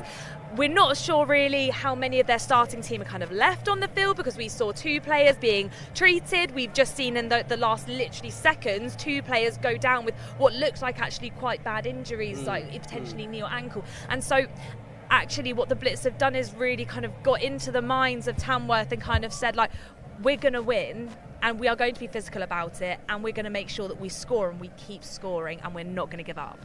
And as well as being physical, obviously, that can cause injuries and things. Very unlucky for Tamworth too. suffer injuries that are muscle injuries or whatever, or non-contact injuries, I guess you call them. Let's look at the game itself. Obviously 24-0 at half-time, and London Blitz, I noticed they started very much down the middle, and then they kind of adjusted. They read the game very well for me. Yes, they did, yeah. So what we kind of saw London Blitz starting to do was they started running the ball, and what they found when running the ball was that Tamworth actually managed to overcrowd them in the middle, so they couldn't get that middle run what they wanted. So they started then to look at flaring out to the outside. So when players then had the ball, they were bouncing down the line, getting ready to go out and round down the sideline. And as we know, a running back is going to fare so much better against a DB than they are a linebacker. I would much prefer, as a running back myself, to come up against a potentially lanky DB that might be able to wrap me up, but I'll be able to power through them. However, when you look at going against a linebacker, you don't really want to go against an O-line or a linebacker. D-line. They will take you down. They will be able to take you down, they'll be able to tackle you. They will also gang tackle because there's so many of them in the middle. So what we're currently seeing from Blitz was that they started down the middle, where they obviously favour. They like their running backs, they've got physical running backs, they've got powerful running backs. But actually then what we started seeing is more of that fake from the QB taking out, or even like I said, the running back then bouncing, and actually finally them using their wide receivers who have just dominated this game. Like the matchup against like the DBs and the wide receivers, it's not that it's off and Tamworth can't help it, but the Blitz just have those taller wide receivers that are actually changing this game. They do, and we talked about this when they were running the ball at the start. We were saying, the wide receiver number 2, who was closest to us in that first quarter, we were saying, well, look at the body language, and you picked up on the body language straight away. Yes. So like what we just said about like the run game, when they were going down the middle, every single time you saw the number 2, Jacob Coburn, he was going up against his DB. His DB was stood there flat-footed. If you have a flat-footed DB, you instantly know that as a wide receiver, you're going to have the upper hand. And every single time we saw him starting his run, the DB was always on the back foot. So actually, what then Blitz did was switch it up. They then started to go to him, and then instantly you see a Blitz touchdown. Straight to him, straight in the end zone, and that's kind of the perfect play. And actually what Blitz are now doing is they were you could tell they were testing a few things to see what was going to work, what wasn't going to work. And then now what they started to do is their run plays are working and their pass plays are working because they're interchanging them. So throughout that second quarter, we started seeing them doing a bit of running, doing a bit of passing, doing a bit of passing, doing a bit of running. And actually doing that will then confuse Tamworth as to actually how they're setting up and what they're doing, because they were setting up basically the same time every time, but able to interchange between the pass plays and the run plays. There certainly seems like London Blitz, they are... I don't want to speak, I want to be positive about this, but in terms of how well drilled they are, how well they're all playing together, I want to look at the positives for Tamworth. And, there were some, although, the score at half-line is going to be very disheartening to them, and I know they've got some great support here. I have to actually shout out the support because we've been sat up with the Tamworth supporters. We've had vuvuzelas. Someone's got some kind of air raid sound, which we thought was some kind of official sort of game clock thing. It wasn't. It was just a fan playing something. I don't know how they've managed to sneak that in, but great support from Tamworth. But there were positives that you spotted, Tash. Yeah, I think that when you look at the Tamworth kicker especially, like I know that sometimes kickers don't necessarily change a game or can help in that wider play where you can actually get those scores in, but actually like that first kick that the kicker produced to make sure that the Blitz didn't have a good starting position, he managed to get that kick up into the air high, but also noticed that the Blitz didn't have a returner back. So because there was no returner there, knew that he had that space over and behind so that the bounce then could happen. He managed to kick it perfectly so that the bounce went in the way of Tamworth. And actually, they managed to down the ball, I think it was somewhere between the 10-yard and the 5-yard line. That's perfect. You see stuff like that like in the NFL when kickers are aiming for that sort of distance to basically put the team on the back foot. The problem was then Tamworth couldn't transfer that into them positive gameplay. However, we go back to the support, and every single time Tamworth are on defence, the constant support they're getting is so positive, and it just shows actually how much this means to the Tamworth community, because every single Brit Bowl, every single time that a Tamworth team is in the final, you will always have such a positive and such a strong Tamworth support behind them, and that's what you need. There was a couple of good plays as well, yeah, for sure. Like when you look at it, they did get a couple of good passes in, but the QB just needs to calm down. we need for Tamworth, for the QB to be a leader, to calm down, to lead that team, get the passes out, get good handoffs, really simple plays. That's what Tamworth need right now. Just take it back to basics, go simple, and actually get those fundamentals right so that they can start to progress in the game, start getting more first downs, and start really getting some momentum behind them. Now, as a running back yourself, you'll understand the importance of disguising plays, and something that I've spotted with the Tamworth quarterback is every time I'm watching, I know where that ball's going, because the body language is, if I'm throwing it to the left, it's instantly like that. And I feel like when I say that London Blitz are more complete, these little things are thought out. And, we've said that the positives, the kicker is a positive. Having a great kicker is no good if the rest of the team aren't quite up to that kind of standard or playing, the cohesion isn't there. And London Blitz really, do seem to have strength in every area. How now, if you're Tamworth now sitting there 24-0 down at half time with this trophy here, London Blitz have one hand, maybe one hand and a couple of fingers on this trophy, to be honest, although don't touch it, we're not allowed to touch it, so until it's presented, we're not allowed. How do you G yourself up for the second half, knowing how much you've been dominated in this first half? I think for Tamworth, it is all about this halftime chat. So for them, it's going to be limiting the score. So trying to hold them to 24 and no more. And that would be a really good plus for them. Like, if they came out of this game with this scoreline right now, that would be such a good positive to go away. Because I think this is what's interesting about under-19s, is this truly is development. Like, this is where these young players get the chance to develop. And as you were just saying about the Tamworth QB, this is his opportunity to start really coming into his own as a quarterback. Like, so these little things that we're seeing and picking up on, like you were saying about how where he's going every time and stuff like that. This is his chance to develop. This is his chance to actually identify those things. Watch this game back, see what we're seeing, see what other people are seeing, and actually develop from that.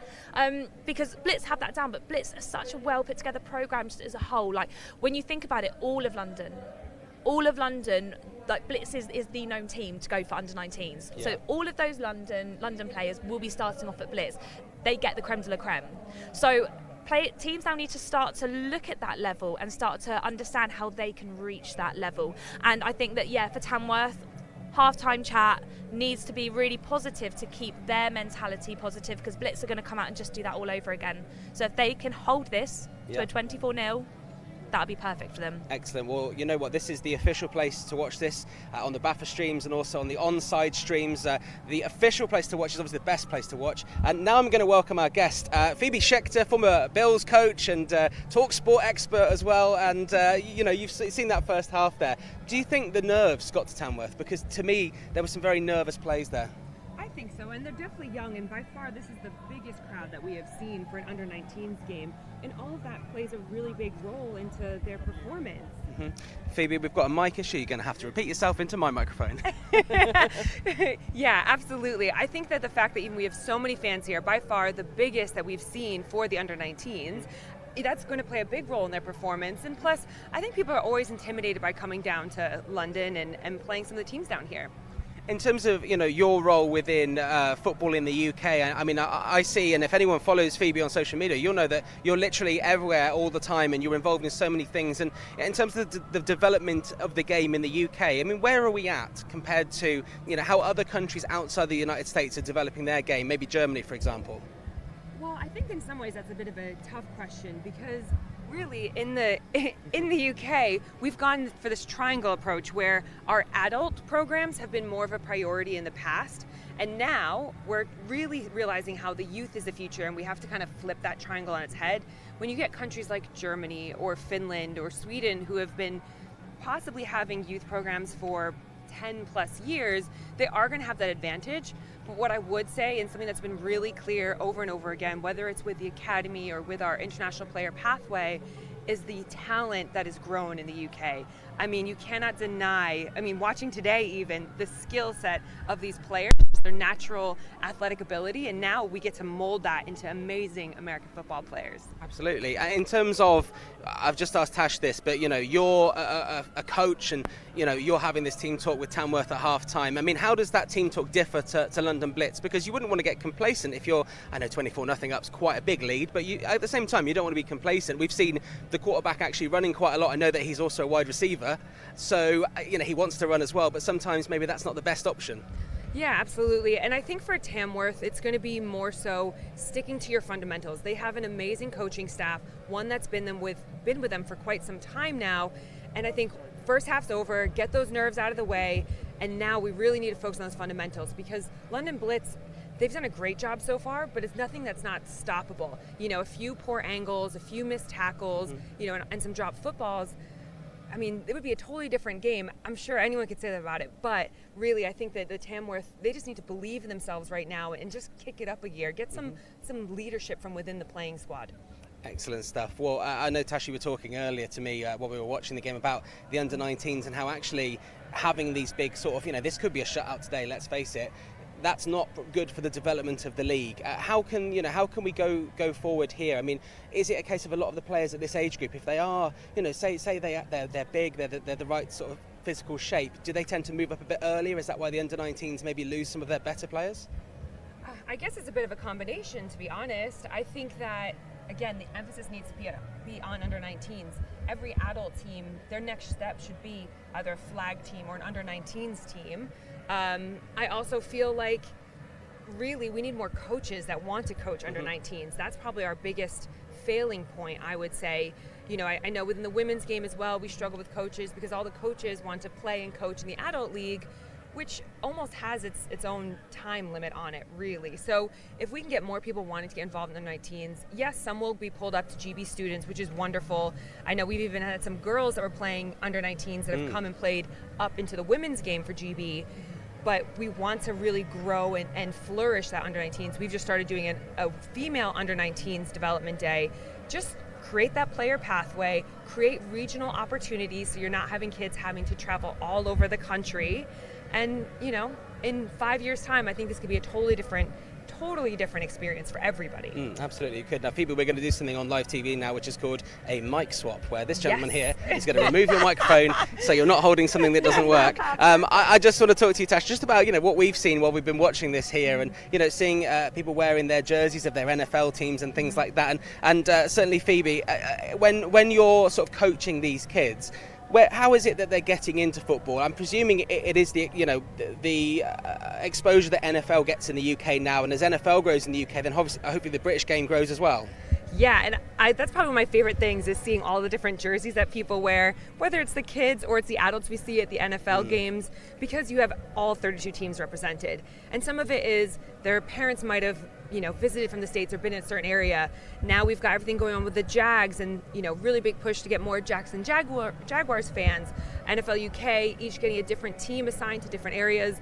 That's helping. And some just love those standout players. I mean, kids have been watching OBJ, or when they come over, you know, you will have had a lot of Giants fans. I don't know where they're at now with their fandom.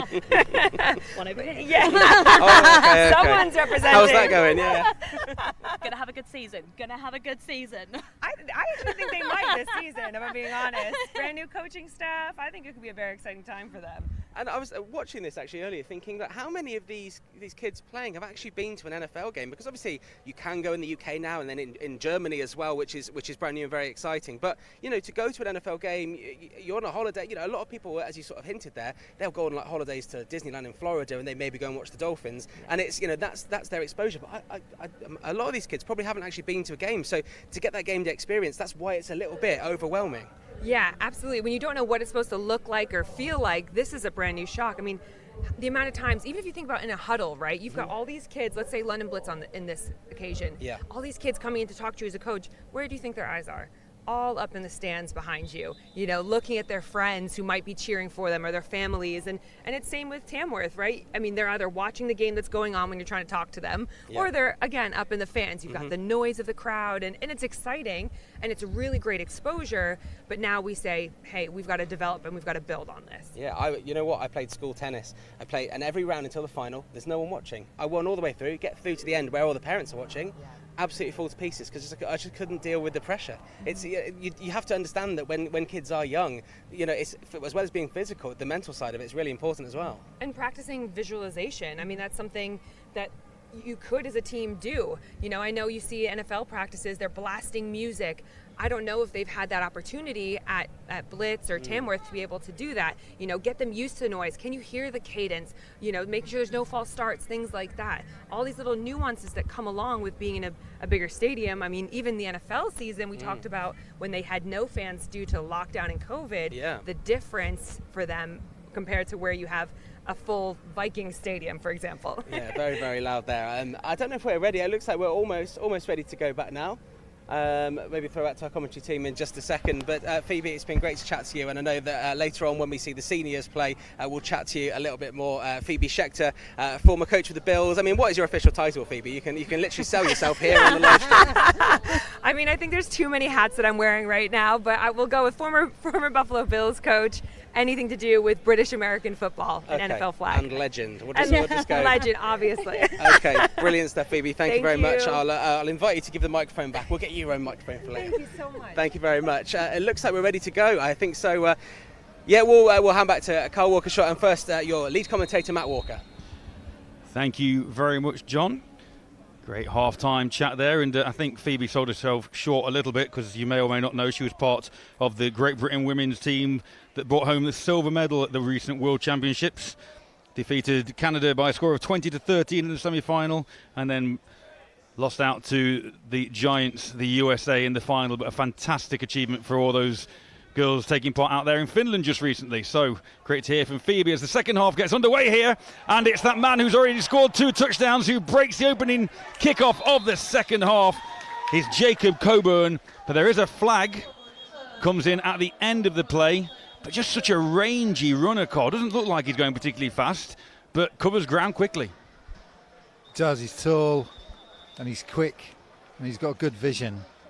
And it was Noah Hinton that did a good job actually just standing his ground and not over-committed to the tackle to bring Coburn down.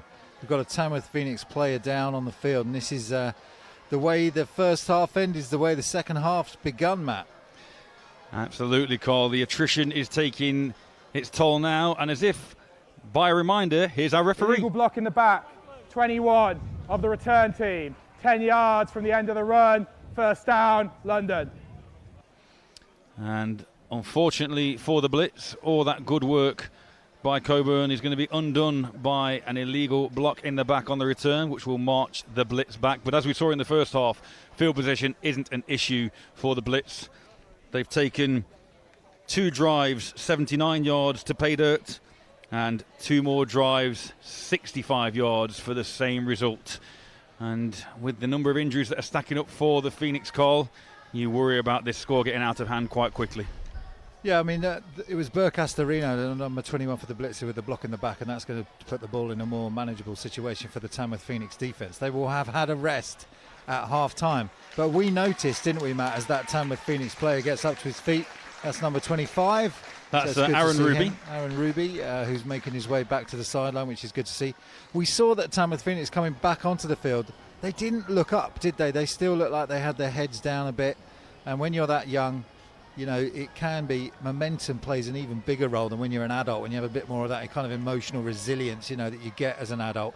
But when you're that age, you know, when you're excited and you're up, you're up. And when you're down, you're down. And we'll have to see whether the coaching staff is so critical when they're coaching these junior teams, can get their heads lifted and get Tamworth back into this game somehow, because they have skills, they have talent, and they have a good record behind them, and they deserve their place here. They are the champs to take on the London Blitz, but they need to get that game going. And a lot of these mistakes that have been creeping in are mental ones, dropped footballs, a lot of penalties. So if they iron those out, we'll see whether they can do it. But it's going to be Blitz with the ball first.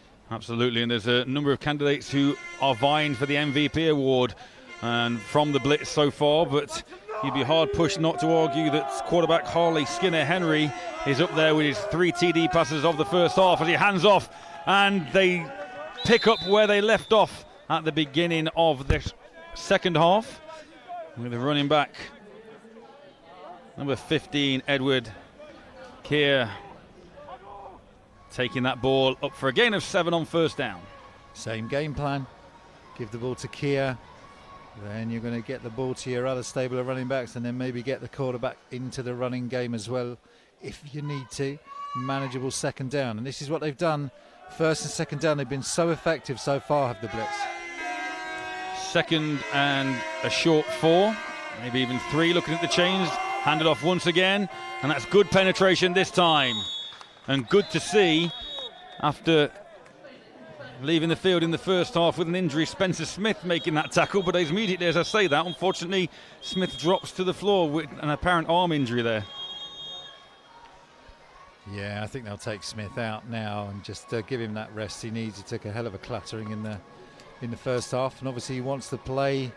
He's in the final, and he wants to give his best showing, and he has done. He's played really well and did a good job on that tackle. But they're going to want to rest him and give someone else the reps. Opportunity to give our refereeing crew, our officiating crew, a shout out this afternoon from the British American Football Referees Association. Referee Jed Brooks-Lewis leads his team of Victor Janvari, Alistair May, Steve Egan, Paul Todd, Ben Gadsby and Andrew Morrell on the field. And our video judge Jim Briggs and video assistant Tim Ockenden checking calls up here with us in the booth. And a big shout out to everybody involved with BAFRA. And if you are interested in getting involved in the game, and you're wondering about the many different ways that you can, not only being involved with teams, either obviously playing or coaching, but there are many, many sideline roles as well, from team managers to treasurers, etc., but also on the officiating side, the number of officials has been an issue in these last 12 months or so. So if you want to get involved, check out BAFRA, B-A-F-R-A, for details of how to get involved with refereeing near you. And if you want to get involved with the Tamworth Phoenix, there's actually an open day on the 11th of September, just coming up next week. And check that out on their website, or check on Facebook or Instagram. Check out the Tamworth Phoenix. They're having an open day, all players invited, including junior players.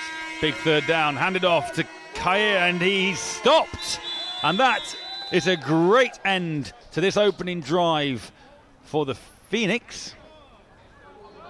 They'll bring up 4th and 3, and for only the second time this afternoon, the Blitz bring on their punting unit. Great play by Untitled Chapter. He's made a couple of those, and he's managed to get off his block in the heart of that defensive line and get his big shoulder pads onto that runner and drive him back, and that's going to bring up 4th down. So Phoenix, a little bit of life maybe, and all these kicks today, whether kickoffs or punts, have all taken bounces towards the kicking team's favour, and this one's no exception as it rolls inside the 20 down to the 18, where the Phoenix will start their first possession of this second half. So the coaches will have had an opportunity to speak to the Tamworth offence during half-time and just calm them down. It was nerves initially, and then just miscues. Players not in the right positions, running backs running into offensive linemen, and the pressure, the relentless pressure of this blitz defence causing problems for Tamworth. But they've had a chance to calm down. You can join in with the conversation, hashtag BritBowl2022. Let us know what you think. So on first down then, quarterback Ollie Sweeney under centre, hands the ball off, and that one results very similar to how the running plays ended for Hamilton and the Phoenix in the first half, with a loss of 2. As another Phoenix player stays down at the end of that play, and I think that might be, thinking 24, I'm not quite sure from my vantage point here, but we'll get a number for you initially. But you can just see how these injuries are mounting up now as this game wears on, and the physical nature not only of this sport but of that blitz defense takes its toll. They're a tough, hard-hitting team, this London Blitz. You can't take it away from them. They're ever so quick, and when they hit, they bring a load. That time it was Jerry Addo from his nose tackle position that made a play on the Tamworth Phoenix running back and cut him down for a loss, a 2nd and 12. So even though the Phoenix are struggling at the moment, they have had a fantastic season in the Midlands Division 1. They started the season with a 33-8 victory over the Sheffield Giants, and then followed that up with their first loss, 20-13 against the Birmingham Lions. Yorkshire Academy Assassins then handed them a walkover for them to go 2-1. They then beat the Nottingham Caesars 22-6. Returned and played Birmingham and shut Birmingham out this time 16-0. And then their final game on the 31st of July saw them achieve their second shutout of the season, 7-0 against the Sheffield Giants, giving them that 5-1 record. They then played the Gateshead Senators, as I mentioned earlier, in the playoff, the semi-final, to get to this bowl game, and defeated the Gateshead Senators 13-7. And that's number 84, Daniel Roden, who walks off under his own steam, which is again good to see. But a successful season for the Phoenix, Cole. A great season, and you know, Carl Burgess, the head coach there, has been around for a number of years now, part of this great Phoenix program. You know, Tamworth obviously benefiting from the play of their adult team. Tamworth started out as a junior team. They're one of the rare teams that actually started out with a junior outfit and made their way through the ranks back in the late 2000s. And I remember playing their junior team that had just come up to senior ball, and we beat them a couple of times in Nottingham. But they've become a powerhouse and still here in the finals playing junior football. Good to see. Yeah, I remember in my coaching days with the Nottingham Caesars juniors, we played them their first inaugural season. They were a force there as Sweeney completes his first pass of the second half to Darko. And that's positive. Positive from the defence on the first drive, and now positive from the offence. And that connection of Sweeney to Darko picks up 10 yards. That's what they needed, a nice quick hitting pass to Darko. And Darko would have had a word with himself at half-time and said, right, let's calm down. I'm going to watch that ball into my hands each time. I don't need to worry about the hit. I know it's coming. I can protect my body. It's exactly what he does. So this is a manageable third down. The Tamworth organisation in general have a great setup through all the various programmes that they run. And Sweeney picks. That was grabbed out of the air by number 55 for the Blitz, Rio Savaris. And just as you think the Phoenix may have something going, the Blitz snatches away, but there are two flags. The only thing, I'm going to give you this opportunity. What do you reckon? I'm going to give you my view when you have. Well, it's a block in the back in terms of the return, so the touchdown's probably going to come off the board. But Savaris, so fast there in his reading of Sweeney. I just love it when a linebacker picks stuff off like that. I used to play that position myself, and it's so exciting when you get an opportunity. You see the ball, you're dropping into your zone, and you can see that Savaris is completely pumped on the sideline. There was a huge roar went up from this crowd. Savaris sporting his GB Lions kit there as an under-19 GB player, and he made an absolutely spectacular play on that one. See whether the penalty was picked up, or we're going to hear from our ref. The result of the play is a touchdown. After the play was over, personal foul, unnecessary roughness, 29 of London. This penalty will be enforced on the subsequent kickoff.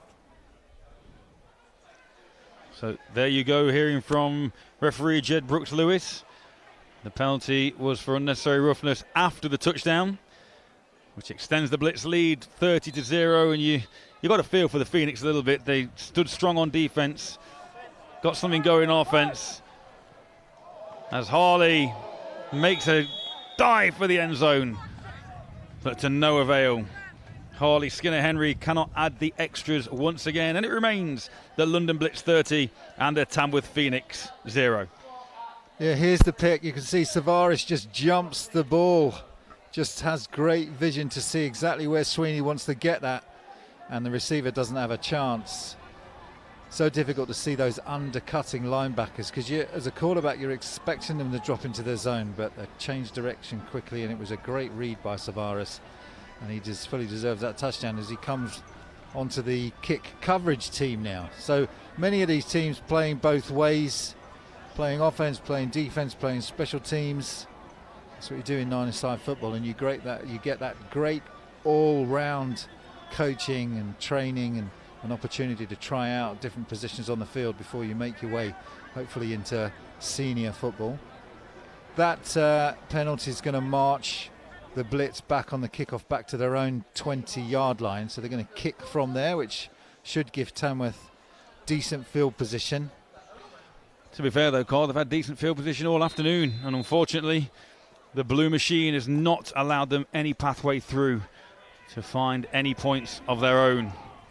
There's the kick again, is another short one, and once again he steps out of bounds, and Hamilton, maybe a misjudgment there, Carl, that one going out of bounds again? Yeah, it's difficult, isn't it? Because you're catching that ball over his head, is Nelson Hamilton, and you know, he wants to make an impact as well if he can get a return. But that's why they kick that ball to that little pooch spot. It just puts that receiving player in a bit of a bind, doesn't know whether to take it or not, and hopefully causes some kind of error. The 8th drive of the final upcoming for the Phoenix. Still yet to find anywhere near scoring, unfortunately, in this showpiece event of under-19 football, live from the New River Stadium here in North London, home of Brit Bowl 34, which we're bringing you kicking off at 5 o'clock this evening, as Sweeney does manage to get the ball to his running back Hamilton before he is crushed, and Hamilton gets back to the line of scrimmage but no further. Sweeney really feeling some pressure, and like you say, Carl, that defensive front for the Blitz just tenacious. Yeah, what do you do against such a quick reacting defence? They've just scored. You know, you come back on as an offence, you want to play it safe, you hand the ball off just to get something going, but they're just crushing all these running plays currently. Either a loss or no gain. So you need to try some screens, you need to try some misdirection, something that's going to slow down a fast reacting defence, as this Blitz are. 2nd and 10, Phoenix. 3 receivers, 2 to Sweeney's left, and he looks left, and he's got Darko, but that's great DB play once again by the Blitz, in and out of the hands of Darko. Timed the tackle to perfection does the DB, number 23 for the Blitz. Gieber, that's Dylan Gieber, yes. And he's done that all game long. I mean, it's been Darko against Gilbert on a number of these plays, and Gilbert's coming out with the most results whenever they've battled so far today. Another great defended pass. So this, the 8th possession, as I mentioned earlier, for the Phoenix. The Blitz only had 6 possessions. 6 possessions, 4 offensive touchdowns and 1 defensive score, which gives us that 30-0 scoreline. You can see on screen, motion this time. And that's the flag from referee Brooks Lewis. Prior to the snap, false start, number 5 of the offence. 5-yard penalty, replay the down. And even though we have good weather overhead, Carl, for the Phoenix, it doesn't rain, but it pours. Certainly doing that metaphorically on the pitch, isn't it, Matt? Phoenix is not getting a break, even though the penalties, the vast majority of those have gone against them. And they've had some big ones as well. They've had some unsportsmanlike, they've had some face masks. Just can't seem to get anything going, can this Tamworth offence, and it's putting their defence under increasing amounts of pressure. But all credit must go to the Blitz defence, who aren't allowing that to happen. And Sweeney tries to get the ball out fast again, and that's in and out of the hands of the DB once again. We called his name earlier on in the first half. Murden Dogan had another opportunity to pick one there, and it was Darko who had to play DB on that one to try and knock that ball away from the Blitz defender.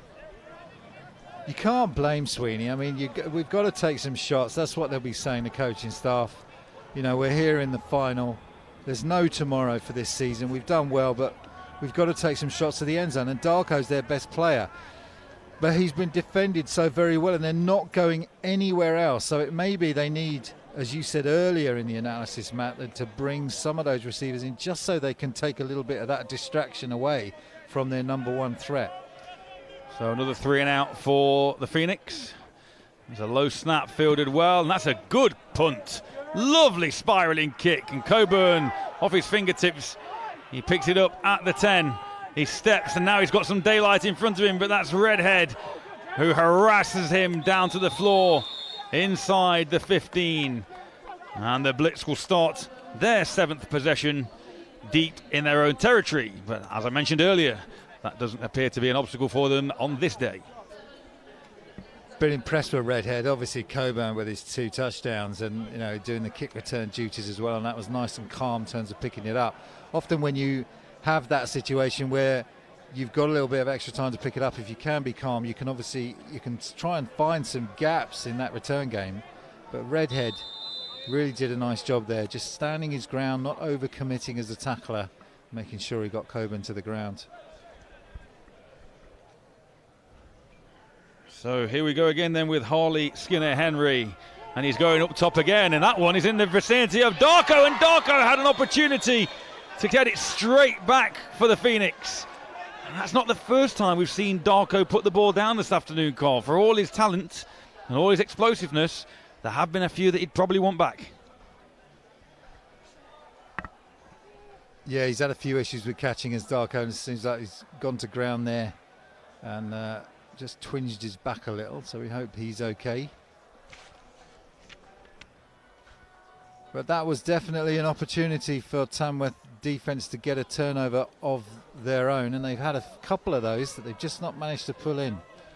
Back to the ground then on second down, and Kair finds the edge once again, and he still drives those legs, and the ball is out. Ball is out, but it is recovered once again. Sounded like there was a fumble on the play from the sideline, but the Blitz do maintain possession, and not only that, they pick up a first down. All 9 Phoenix defenders there on that tackle. Well, I think it was wishful thinking from the Phoenix crowd here. Kia running really, really strong.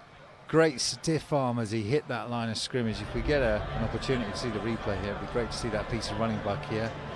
Very impressive athlete he's been today in the GB Under-19s final. So, Carl, for anybody new to the game, obviously we've got a 30-0 scoreline. The game doesn't stop if it gets to a certain point, but what happens when it gets to a certain differential? Well, they will implement a running clock if it gets to 34 points, and that will mean that they won't be stopping the clock for incomplete passes, or the only way you'd be able to stop a clock would be if a team called a timeout, as number 34 Redhead makes a really nice play in the backfield. Been impressed by him today. So we'll see whether we get to that position. It just means that the game runs a lot quicker. It's almost a little bit of a mercy rule in a way, to try and not only stop the score from running up per se, but also for the health and safety of the players out there. As you mentioned earlier, as the score increases, heads go down and concentration maybe loses as the ball's handed off once again on second and long, and Kair finds a gap and he turns on the gas. One man to beat, but it's a great saving tackle once again. Kair just didn't have the speed, but he had the speed to get across midfield and get close to the 30-yard line. We'll call it the 35, in fact. First down Blitz. Kia just busting one, hasn't he? He's had a couple of really good back-to-back runs. I've been so impressed with him. It was a great straight arm in his initial run, and then he just finds that gap and turns on the burners. But I tell you what, Alex Gargini-Hill did a great job to track him down and get him to the ground. Remember, this play started from that own 14-yard line. Worst starting field position of the afternoon for the Blitz. And he's looking again, and he's got a man over the top, and that's great defending from Bundy that time. If anything, Skinner's first poorish pass of the afternoon just left it a little bit short, and Bundy managed to make the ground up and bat that ball away. And that's exactly what you're taught if you're a defensive back. You've got to attack the basket as the ball arrives. So Bundy does a really nice job. He doesn't look back for the ball because you've already lost the receiver. You just have to rally to the ball, and as that ball arrives, get your hand into the basket and knock it down. Nice job, Bundy. You can see, though, the Blitz still anxious to put points on, not going to the ground, although they do on this one. And that's that same inside handoff. Zone Russian attack. Finding gaps every time. Those 3 offensive linemen really doing a great job for the Blitz. Third down now for the Blitz with a big score as the air raid siren gets going here in North London. Ball handed off once again. It's a new runner who we've not called before, and he shows his balance and strength and picks up another Blitz first down.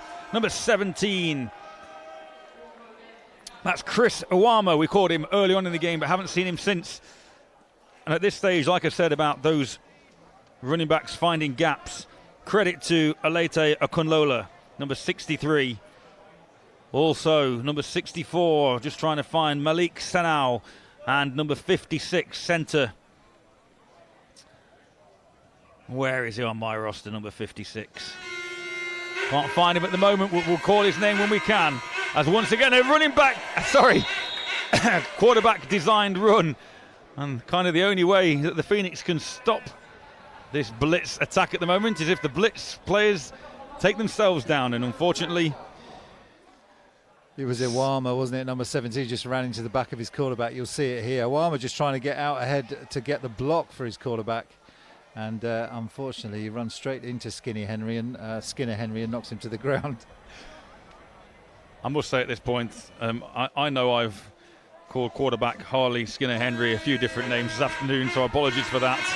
As great defensive front that time by the Phoenix, and they're not done yet. They're still fighting. Unfortunately, I've not got a 56 on my roster for the blitz.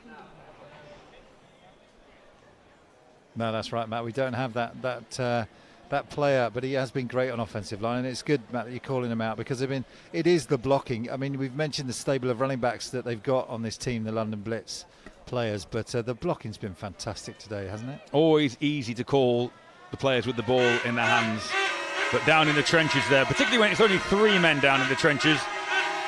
As he drops back once again, he's got a man, but he throws it over the wrong shoulder of his intended receiver.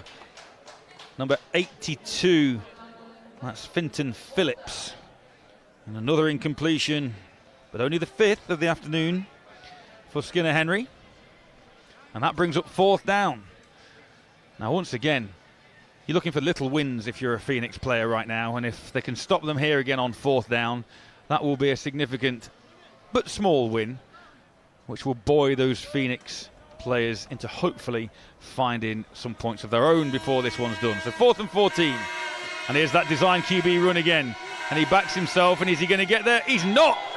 But I tell you what, there was a collision and a half on the sideline between Darko, Skinner Henry, and also number 8 for the Phoenix, Joe Gallagher. And out of the 3 of them, it was the quarterback that maintained his feet. Yeah, he's a tough kid, isn't he? And you're just seeing him there. He's been ever so impressive with his arm, throwing those deep touchdowns. He's been accurate, and he's also can do it with his feet, and doesn't go out of bounds as you would expect. He'll take you on, and he'll lower his shoulder and give you a shot. But there we go. 4th down stop for the Phoenix. And they retain the ball. They'll start this one at the 21-yard line. Darko coming out of the lineup this time, so we'll see whether they're going to try and get the ball to a different target. So Sweeney remains at quarterback in that pistol formation. He drops and he tries to swing it over, and it's into the hands of his running back, but great pursuit once again. And that's the running back.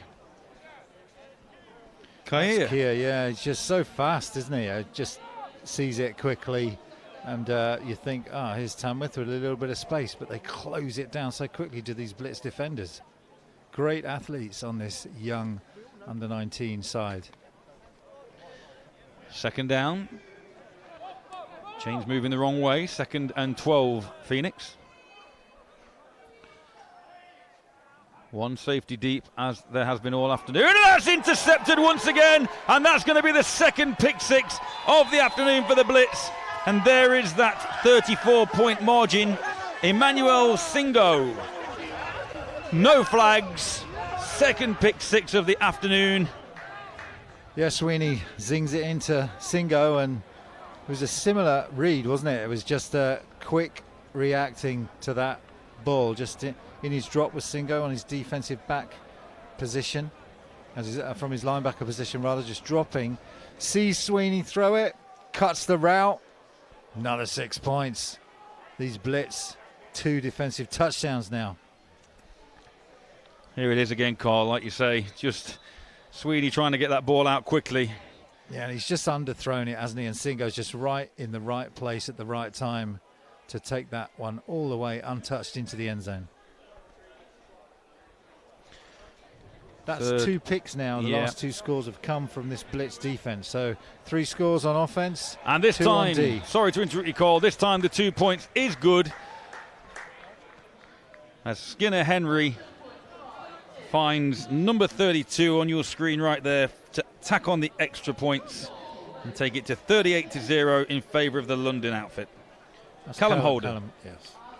Callum Holder with Callum Holder with the 2-point conversion for the first time this afternoon. Impressive, this blitz team. You wonder at what point this domination that the Blitz have had over the last few years in the junior football is going to start making an impact in senior ball. And you know, you would expect that that quality of players that's being produced in the Blitz junior squads to go on and play for either the London Blitz A side in the Premiership or London Blitz B, and continue their performance at that senior level. Ball chipped once again. Is this going to go out of bounds? I tell you what they try and do, obviously. They try and pooch that over as like a combined, almost onside kick, don't they? To try and retain possession. And if not, like we said before, they're so confident that their defence can hold and the field position doesn't become that much of an issue. But obviously that went straight out of bounds, as we've seen earlier on, which will be an illegal procedure penalty against the Blitz. It's just tricky to handle, isn't it, that little kick? It's, you know, you get confused as a receiver because you're not sure whether to pick it up or just let it run out of bounds, and you might get a touch on it, and that's going to make it a ball that the Blitz can recover, and if you don't touch it then it might roll, and there's so many different variables, and obviously they're trying to also, the Blitz, keep it out of those receivers' hands who you would expect are their best players.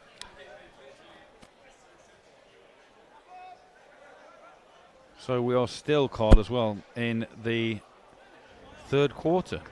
There are multiple fouls on the play, illegal procedure, kick-off out of bounds on the kicking team. After the play was over, personal foul, unnecessary roughness number 9 of the kicking team. Both these penalties will be enforced. First down, Tamworth. So really there, some ill discipline from the Blitz, which is going to give the Phoenix some fabulous field position to start this, their 10th drive of the afternoon. And really no need for ill discipline like that when you're 38-0 ahead. No, the Blitz have been dominant, but this gives Tamworth a little breath. Can they restore some pride now, this Phoenix outfit? Are you able to I half expected from Jed Brooks-Lewis an announcement about a running clock now? Have you got any, were you thinking similar? Because there's nothing officially been as flags come down at the start of this drive. Well, confirmed with our replay officials that it is a running clock. We're into that situation now. Right to the snap, false start, number 5 of the offence, 5-yard penalty, replay the down. Whether referee Jed Brooks-Lewis feels that it's, you know, it's at his discretion whether to actually declare a running clock or not, you would expect that the time judge will be maintaining that. So it's almost like the Phoenix feeling guilty for such good starting position and handing 5 yards of it back to the Blitz. First and 15 on the 30, on the 40, and that time Sweeney threw that ball to the receiver Aidan Lawler before Lawler even looked around. Just not the Phoenix day in any capacity here this afternoon, but like I said earlier, a great season nonetheless. Yeah, they've just come up against a really well-drilled London Blitz team. I think there's a bit of nerves as well from Tamworth. London Blitz have been here before, not with this outfit of players, obviously, because this outfit of players would have grown up and moved on to senior football, the ones that we saw in 2019. But certainly this organisation knows what it takes to win a final, and it's been a number of years before since Tamworth have been here. But they're back, they're at the final, they've played a really excellent season to get here, and they've won a lot of close games, and they deserve their place here. And that is the end of the third quarter. You may have heard Jed Brooks-Lewis announce that to the crowd here at New River Stadium. And yeah, like you say, I mean, we're kind of sympathising with the Phoenix about this 38-0 scoreline, but let's take nothing away from the Blitz. A fantastic outfit, as they have been at this level and beyond, but for many, many years, and just showing their class, as you say, how well they're drilled and the skill that a lot of their players possess. As Sweeney hands off and Hamilton gets the football, but then again there seems like there are 11-12 blitz players on the field rather than the 9 that's permitted, Cole. It's crazy, isn't it? There were 2 in the backfield of the initial wave. But the quarterback Sweeney did a good job getting the ball handed off, but even then a second wave of blitz players arrived so quickly. Speed has been a real contribution to the Blitz's success today. They're so quick in terms of their reactions. They take good angles and they shut down space really well, does this Blitz defense. And already it's 3rd and 17. So marched 7 yards backwards in the last 2 plays. Sweeney looking for something special and quick, and he goes over the top. Oh, and again receiver cut to the seam inside. Sweeney through to the outside portion of the seam, and that one brings up 4th and long. Going for it or punting this away and trying to put more pressure on the Blitz just to not run the score up anymore? Looks like I'll answer my own question and the punt is on. Well, I don't know why I'm here then. I often wonder that. I think it's just for the lift down you give me, to be fair. Tamworth are going to punt, Matt. Great observation there, Carl. I can't actually see because my vantage point, the punter, is directly behind the stadium lighting. But I think that's probably wise, isn't it? I mean, you give the Blitz the ball on the 40-yard line where they currently are, and you're kind of asking for trouble with it. You know, they're not. The Blitz are going to keep piling that pressure on, at least if you can pin them back a little bit. And once again, look, there's no returner back for the Blitz. So they're banking on possibly something tricky coming from the Phoenix to try and pick up the first down. But I do think this ball they'll try and nuzzle this down inside the 10-yard line if they can. Well, even if you get the roll, it's likely to roll into the end zone or out of bounds. But we'll see now why referee's blown the whistle.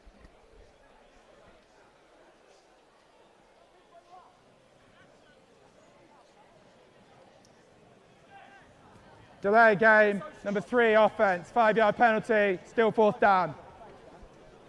Well, that's smart play by the Phoenix. It gives them a little bit more field to play with. You know, you take the 5-yard penalty, but it gives you room for your punter maybe to angle something into the coffin corner and see whether they can pin this Blitz back.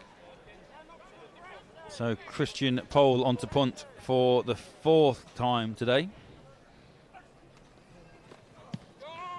Another high hanging kick, and that one's going to go straight out of bounds and not take any opportunity to roll. And realistically, the worst punt of the afternoon for the Phoenix, and the Blitz will start their 8th drive on their 30-yard line. Net gain of about 10 yards after all that shenanigans. Blitz don't care though. They'll take the ball wherever you give it to them. Harley Skinner-Henry still in at quarterback. In fact, Harley Skinner-Henry comes out to receiver. And we do have a change of quarterback. I wondered if we would see this at any point. Quarterback is now George Marshall Childs, who hands off on 1st down. And then that's going to be 6 more for the Blitz. 1 play, 70 yards. It's Delaney Erskine comes out, takes the ball on a handoff for his first play from scrimmage, busts through the line all the way to the house for Erskine. Tamworth just tired, just exhausted. They've been chasing these runners. They've been trying to get off these blocks. Nothing's working. Erskine with a nail in a coffin there for this Blitz team. You do have to feel for Tamworth. Erskine showing power originally. Here it is, Cole. It's a beautiful hit of the hole. Look at the hit here, and just drives his legs and gone. And the Tamworth Phoenix can't catch him. Some great afterburners as he busts through that line. You just wonder how much depth this team has. And the conversion is good, and it's the quarterback. Turns receiver, Harley Skinner-Henry, adds the extra 2. 44-0 now. And Carl, including the playoff game, the Phoenix conceded 41 points in their 7 games, including the playoff. 41 points. They've shipped 46 today against this outstanding London outfit. Wow. Great stat, Matt. I mean, that just goes to show you how effective this London Blitz offense is, and this stable of running backs. It doesn't seem to matter who they put in there. They've got the speed, they've got the power, they've got the moves. They're making it all count today in this final.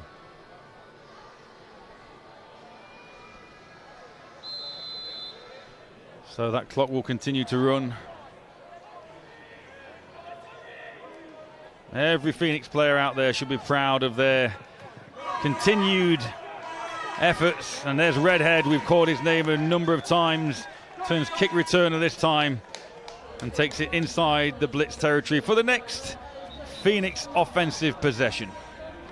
Yeah, I've enjoyed watching Redhead. You can see him on the screen there. He's made a lot of good tackles on special teams, played defense well, he's played linebacker. He doesn't care what he's asked to do. He's here to contribute to his team. Loves this brotherhood of under-19 lads that Phoenix have, and played well today, Redhead.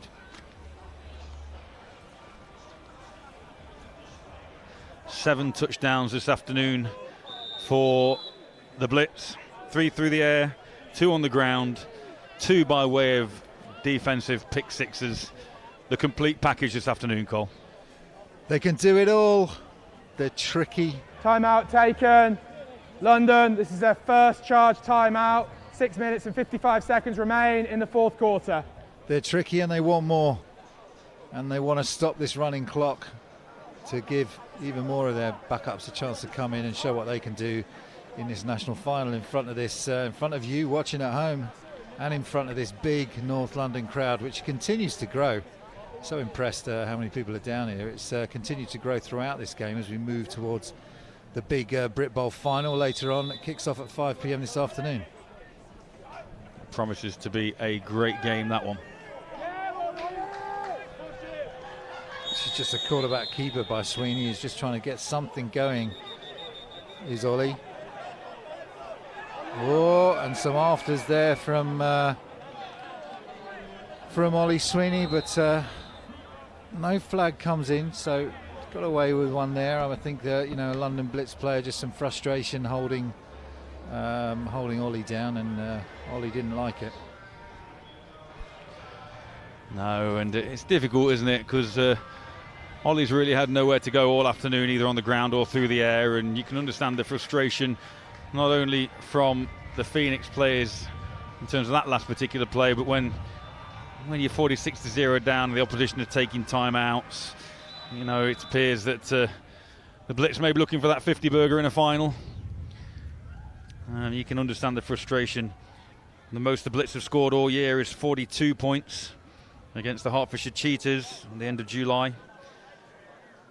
So this is the best outing offensively, well, score-wise at least, not offensively, because it's been all sorts.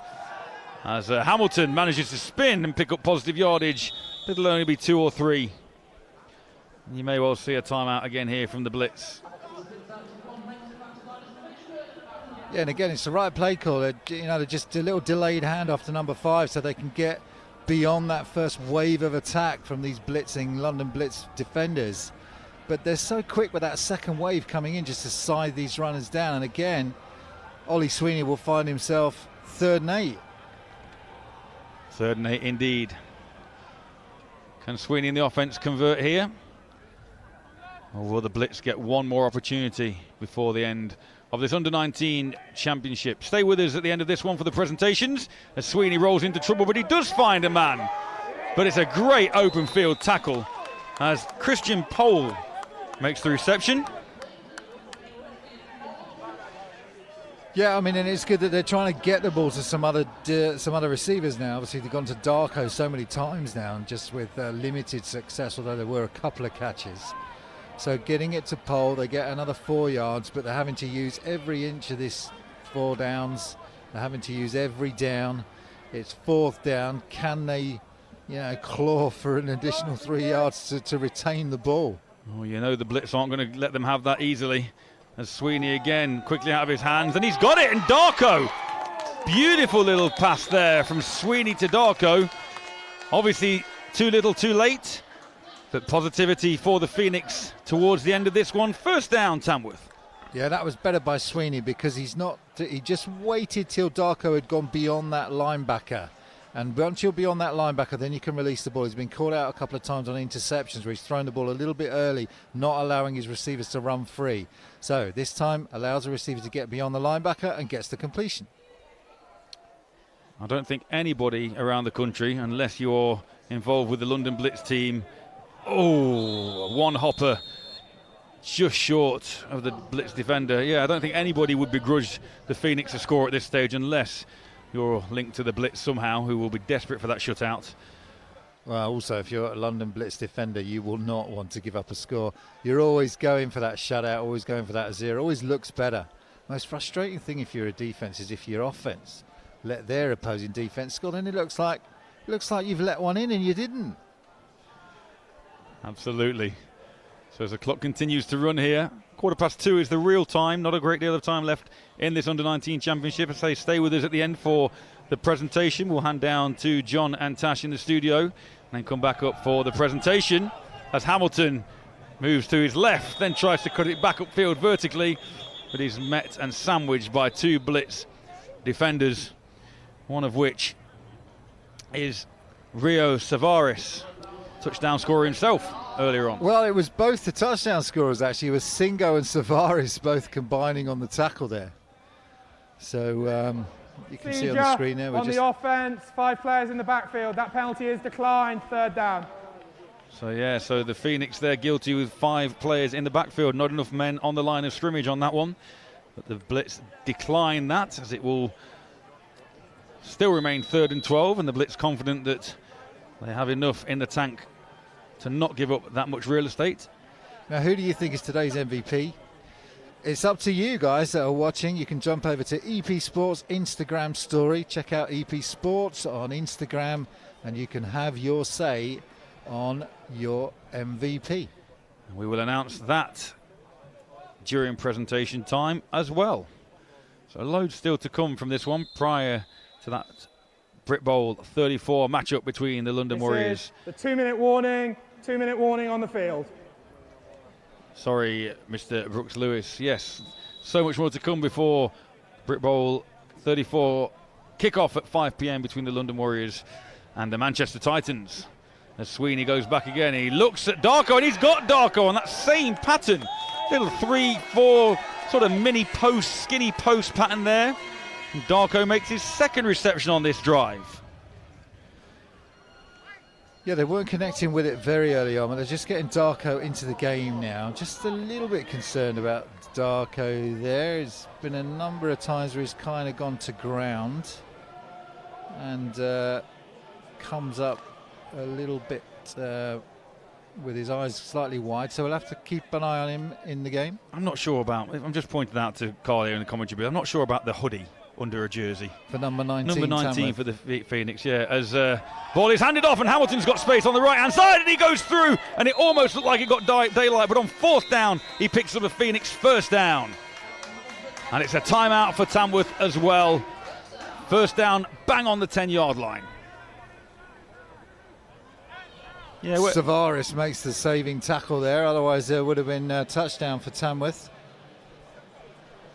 Our referee, Brooks Lewis, hasn't turned his microphone on that time, but we can confirm it is a Tamworth timeout.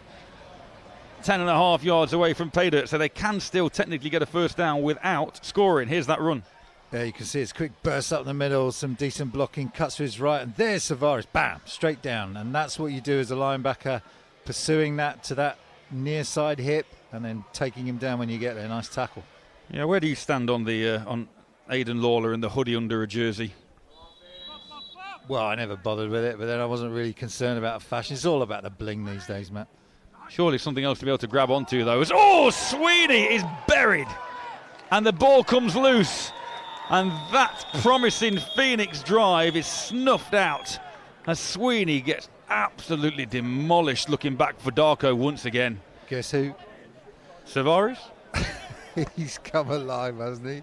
He's got the touchdown and then back to back, bam. And great, love to see that number 55 linebacker shirt making plays. Nice job. Offside. 25 defense, 5-yard penalty, replay the down. Oh, and a break for the Phoenix as an offside penalty is called against the Blitz. Here it is, watch Tavares right up the middle, straight in your face, no messing about. They create a great gap for him and he's right there. It looked like a turnover, but a break for Tamworth. It was 25 that came early, it wasn't Tavares. But 25 going to take that fumble off the board. Nathaniel Angate guilty of being offside. Yeah, I know I'm banging on about it a bit, but that bothers me. Surely that having that hoodie bothers you too much. I think you need to speak to someone. I think it's well, not that bad. We'll have a chat in the car. Yeah, get something else to get grabbed with, and I don't know. You kind of want to limit as many options of being tackled as you can. Although, would that be a horse collar tackle? Anyway, I'm talking to myself. Here comes Sweeney again. It's 1st and 5 from about the 5.5, and that could be picked off.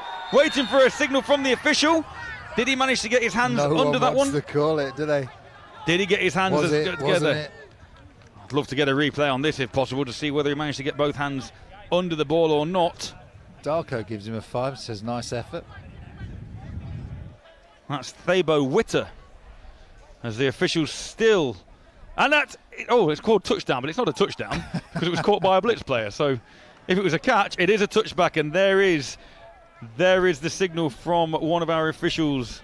There you go. That's the right signal. And unfortunately, no point video review. Once again, Mr. Brooks Lewis not got his microphone on, but we can confirm that is the 3rd interception of the afternoon. Here's the replay. Watch Sweeney just get rid of it quickly. Oh, yeah. And yeah, really nice job of getting his hands underneath the ball, and really nice reactions from Thabo Witter, playing wide receiver. Great job by our replay man as well, Mr. Alex Campbell, making sure we get a really good shot of that ball being scooped off the turf. Couldn't have been any better, Alex. 4th turnover of the day, 3 picks, 1 fumble lost, but also 1 turnover on downs. So if you count the turnover on downs, that's the 5th turnover for the Phoenix this afternoon.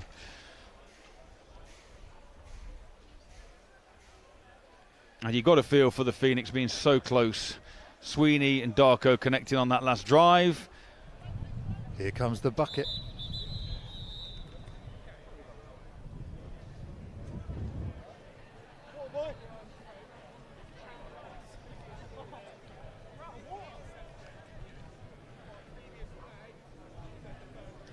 So yes, Carl, good job we can read lips. And on monitor up here in the booth, the Tamworth head coach is challenging that play, and you can see there our replay, our officials, Mr. Jim Briggs on the left of your screen in the hat, and Mr. Tim Ockenden on the right. You can see how good that shot. Look, we're watching the replay of the replay. And we can even give you a wave.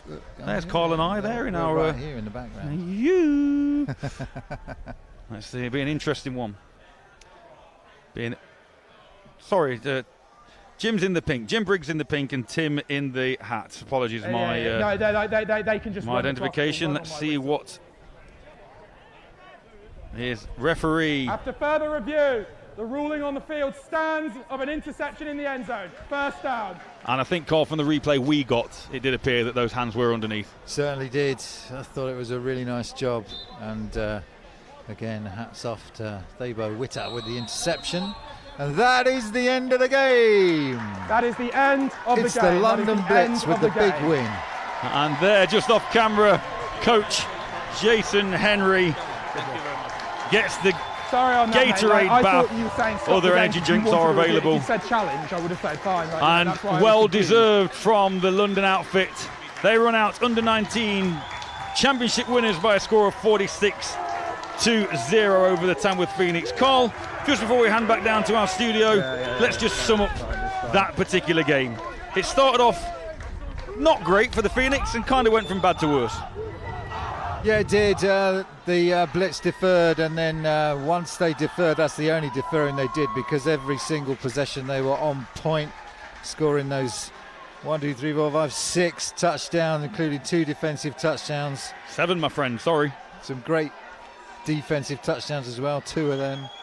So it was just a class performance by the London Blitz, wasn't it? And I know you've got the full rundown there, Matt, but overall impressions were this is a class junior outfit. They've got great players, on defence. Savaris and Singh with 2 interceptions. And then you've got Coburn with 2 receptions of his own. Manning, Keir, great runners. You know, they've got Erskine and Keir into the end zone off great runs as well.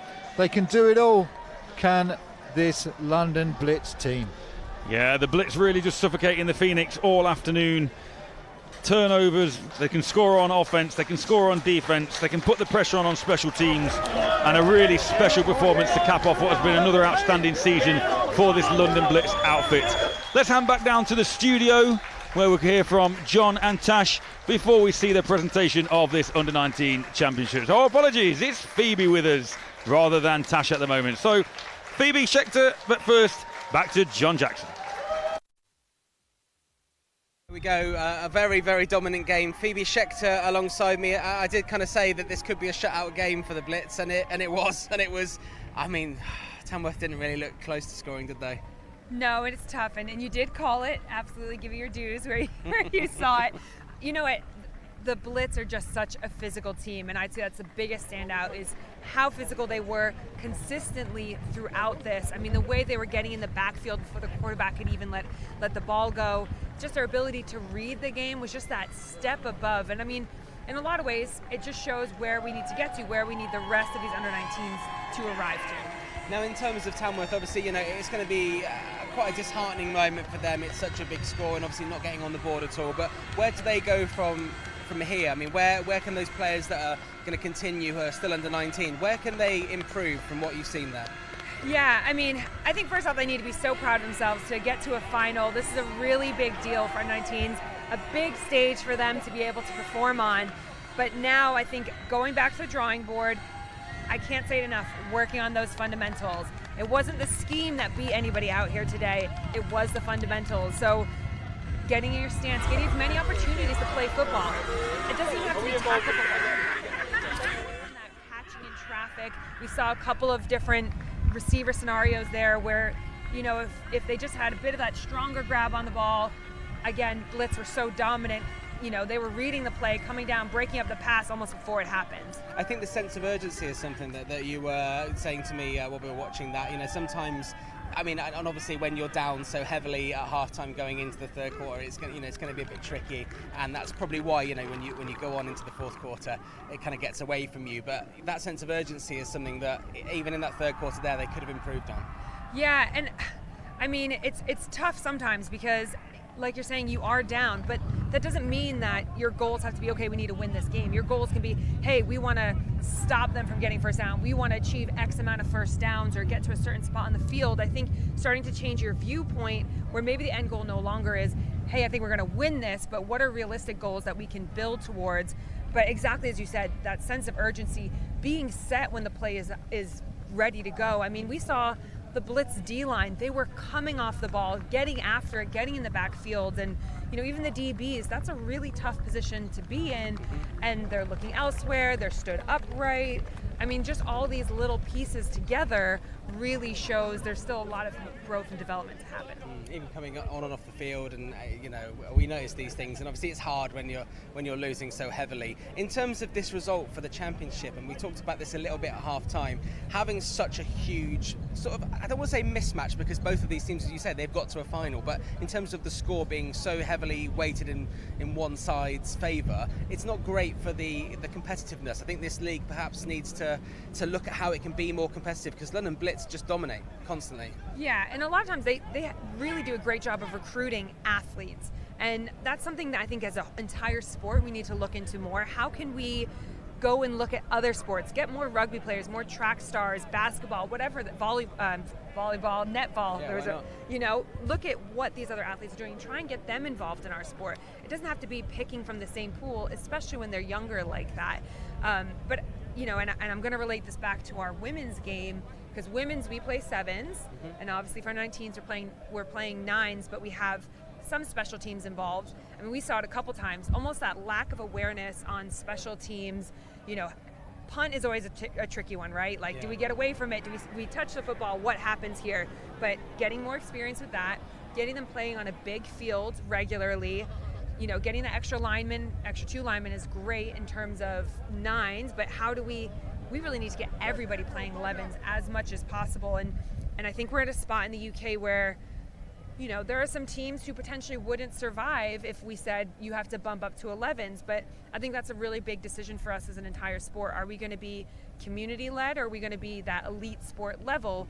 Because here you can see what that elite sport level does when you really put in that time and work. And in terms of those players that have done so well for London today, I mean, what's their next move? If they, you know, if they're some of the stand-up players, I know you were impressed with number 15, and obviously the quarterback doing that sort of dual role of being a quarterback and certainly showing that he knows how to be a wide receiver as well, and running and just basically trying to do everything and doing it quite well most of the time. Where do they go from now in terms of, you know, moving on to the senior team? I mean, what's the development like at this level? Yeah, so they've got the option of students if they're recruited for students. We also do an all-star game, which is exciting once a year. You also have adults, which you can get involved with, all GB programs. NFL Academy, I'm sure will have scouted some of these players, some of the younger players specifically, to get them involved. Potentially, there's opportunities to go out and play in Europe. You know, people like the GFL or the ELF, they're offering, you know, money for players to go out and play.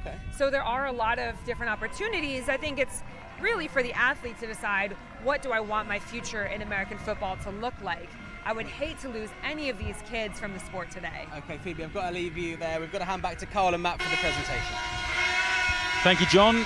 As we see the Tamworth Phoenix receiving their runners-up medals from Kenny from the UK Dukes.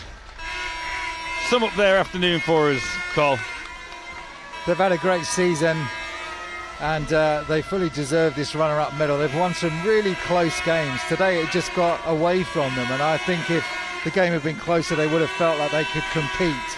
But it just means that they'll have to come back stronger next season, and there will be, you know, a fair considerable amount of players that will be returning to this team, and we look forward to seeing how they get on next season. But they just need to, you know, consolidate what they've done here. They've shown themselves to be a really good outfit this season, well coached, and they'll come back next year. You often see this, Carl, don't you, when a runner-up in a final gets to collect their runners-up medal, none of them put them on, they all seem dejected.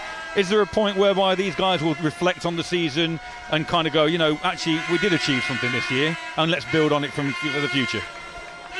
Absolutely, and they did. They achieved a great deal. They built a really strong brotherhood here, and the coaching's been excellent. They've won a lot of matches, and after that first loss against the Birmingham Lions, you know, they really rallied to ensure that they won a lot of close games.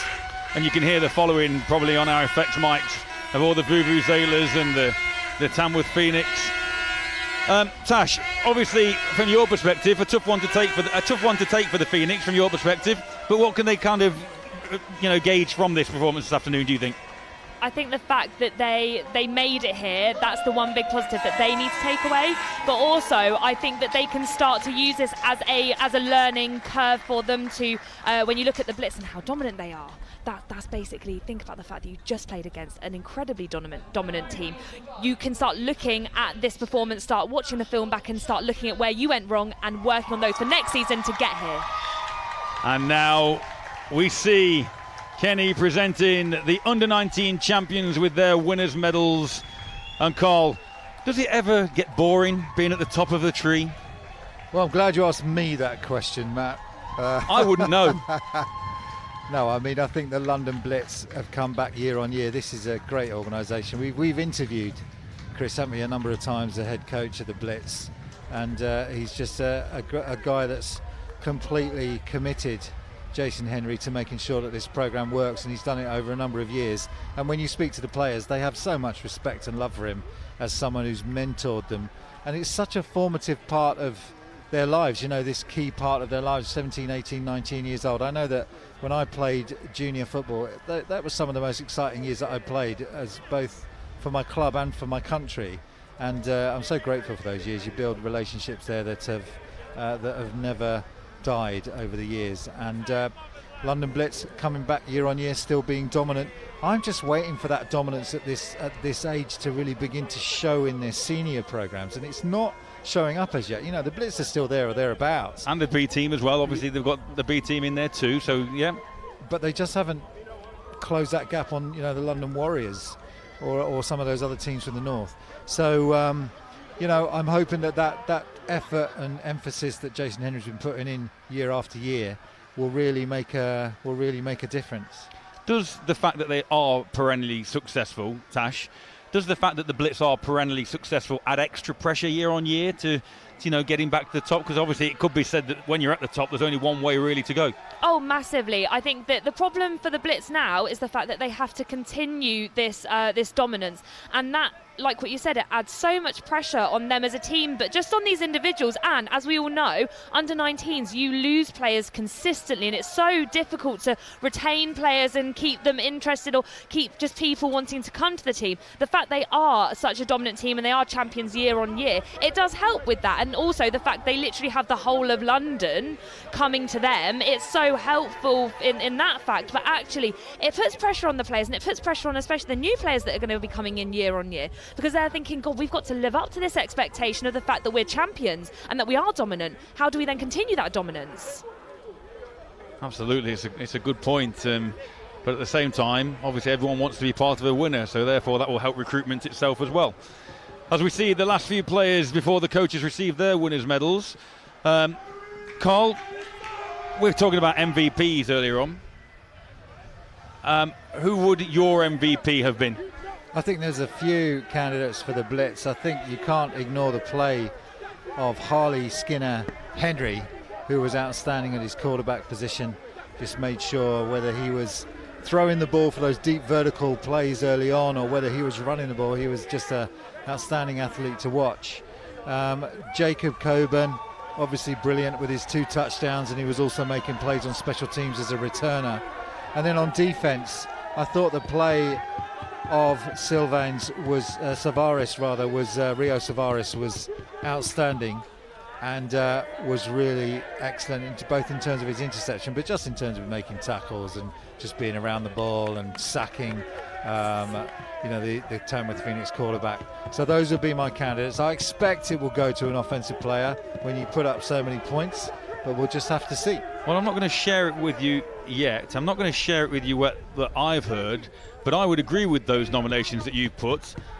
But I'm hearing in my ear, and I really like this actual nomination, who's received the most votes through the EP Sports Instagram post. I'm going to let it be awarded, but I think it's a really, really great thing, if I'm hearing what's correct, of this particular player who's going to be awarded this, as Jason Henry there receives his winner's medal. Deserved winner's medal once again from Kenny from UK Dukes, as he wanders to join his team, and the volume raises. And here, let's just have a little look. Just waiting at the moment. So it would appear that our MVP is one of those gentlemen you mentioned, rather than being an offensive player. Number 55, Savaris, takes the MVP, but more importantly, Coach Henry takes the silverware over to his team, which announces that the London Blitz are the 2022 Under-19 national champions. Congratulations to the London Blitz. What an organisation, dominant in junior football for years and years now, and all down to Jason Henry and that great programme that he's built. And congratulations to Rio Savaris, who was outstanding today with a score of his own and just making plays all over the field. Tremendous athlete to watch, and I love it when he goes to a defensive player, Matt. Well, I don't think, there are many candidates that you've mentioned, from quarterback Harley Skinner Henry to the receiver you mentioned, Jacob Coburn. But I think a deserved winner is number 55 of that MVP, Rio Savaris. And some great photos there that these guys will treasure. And as you mentioned, Carl, as I was an ex-coach of a junior outfit up in Nottingham way back in the early 2000s, it does mean such a lot to these players.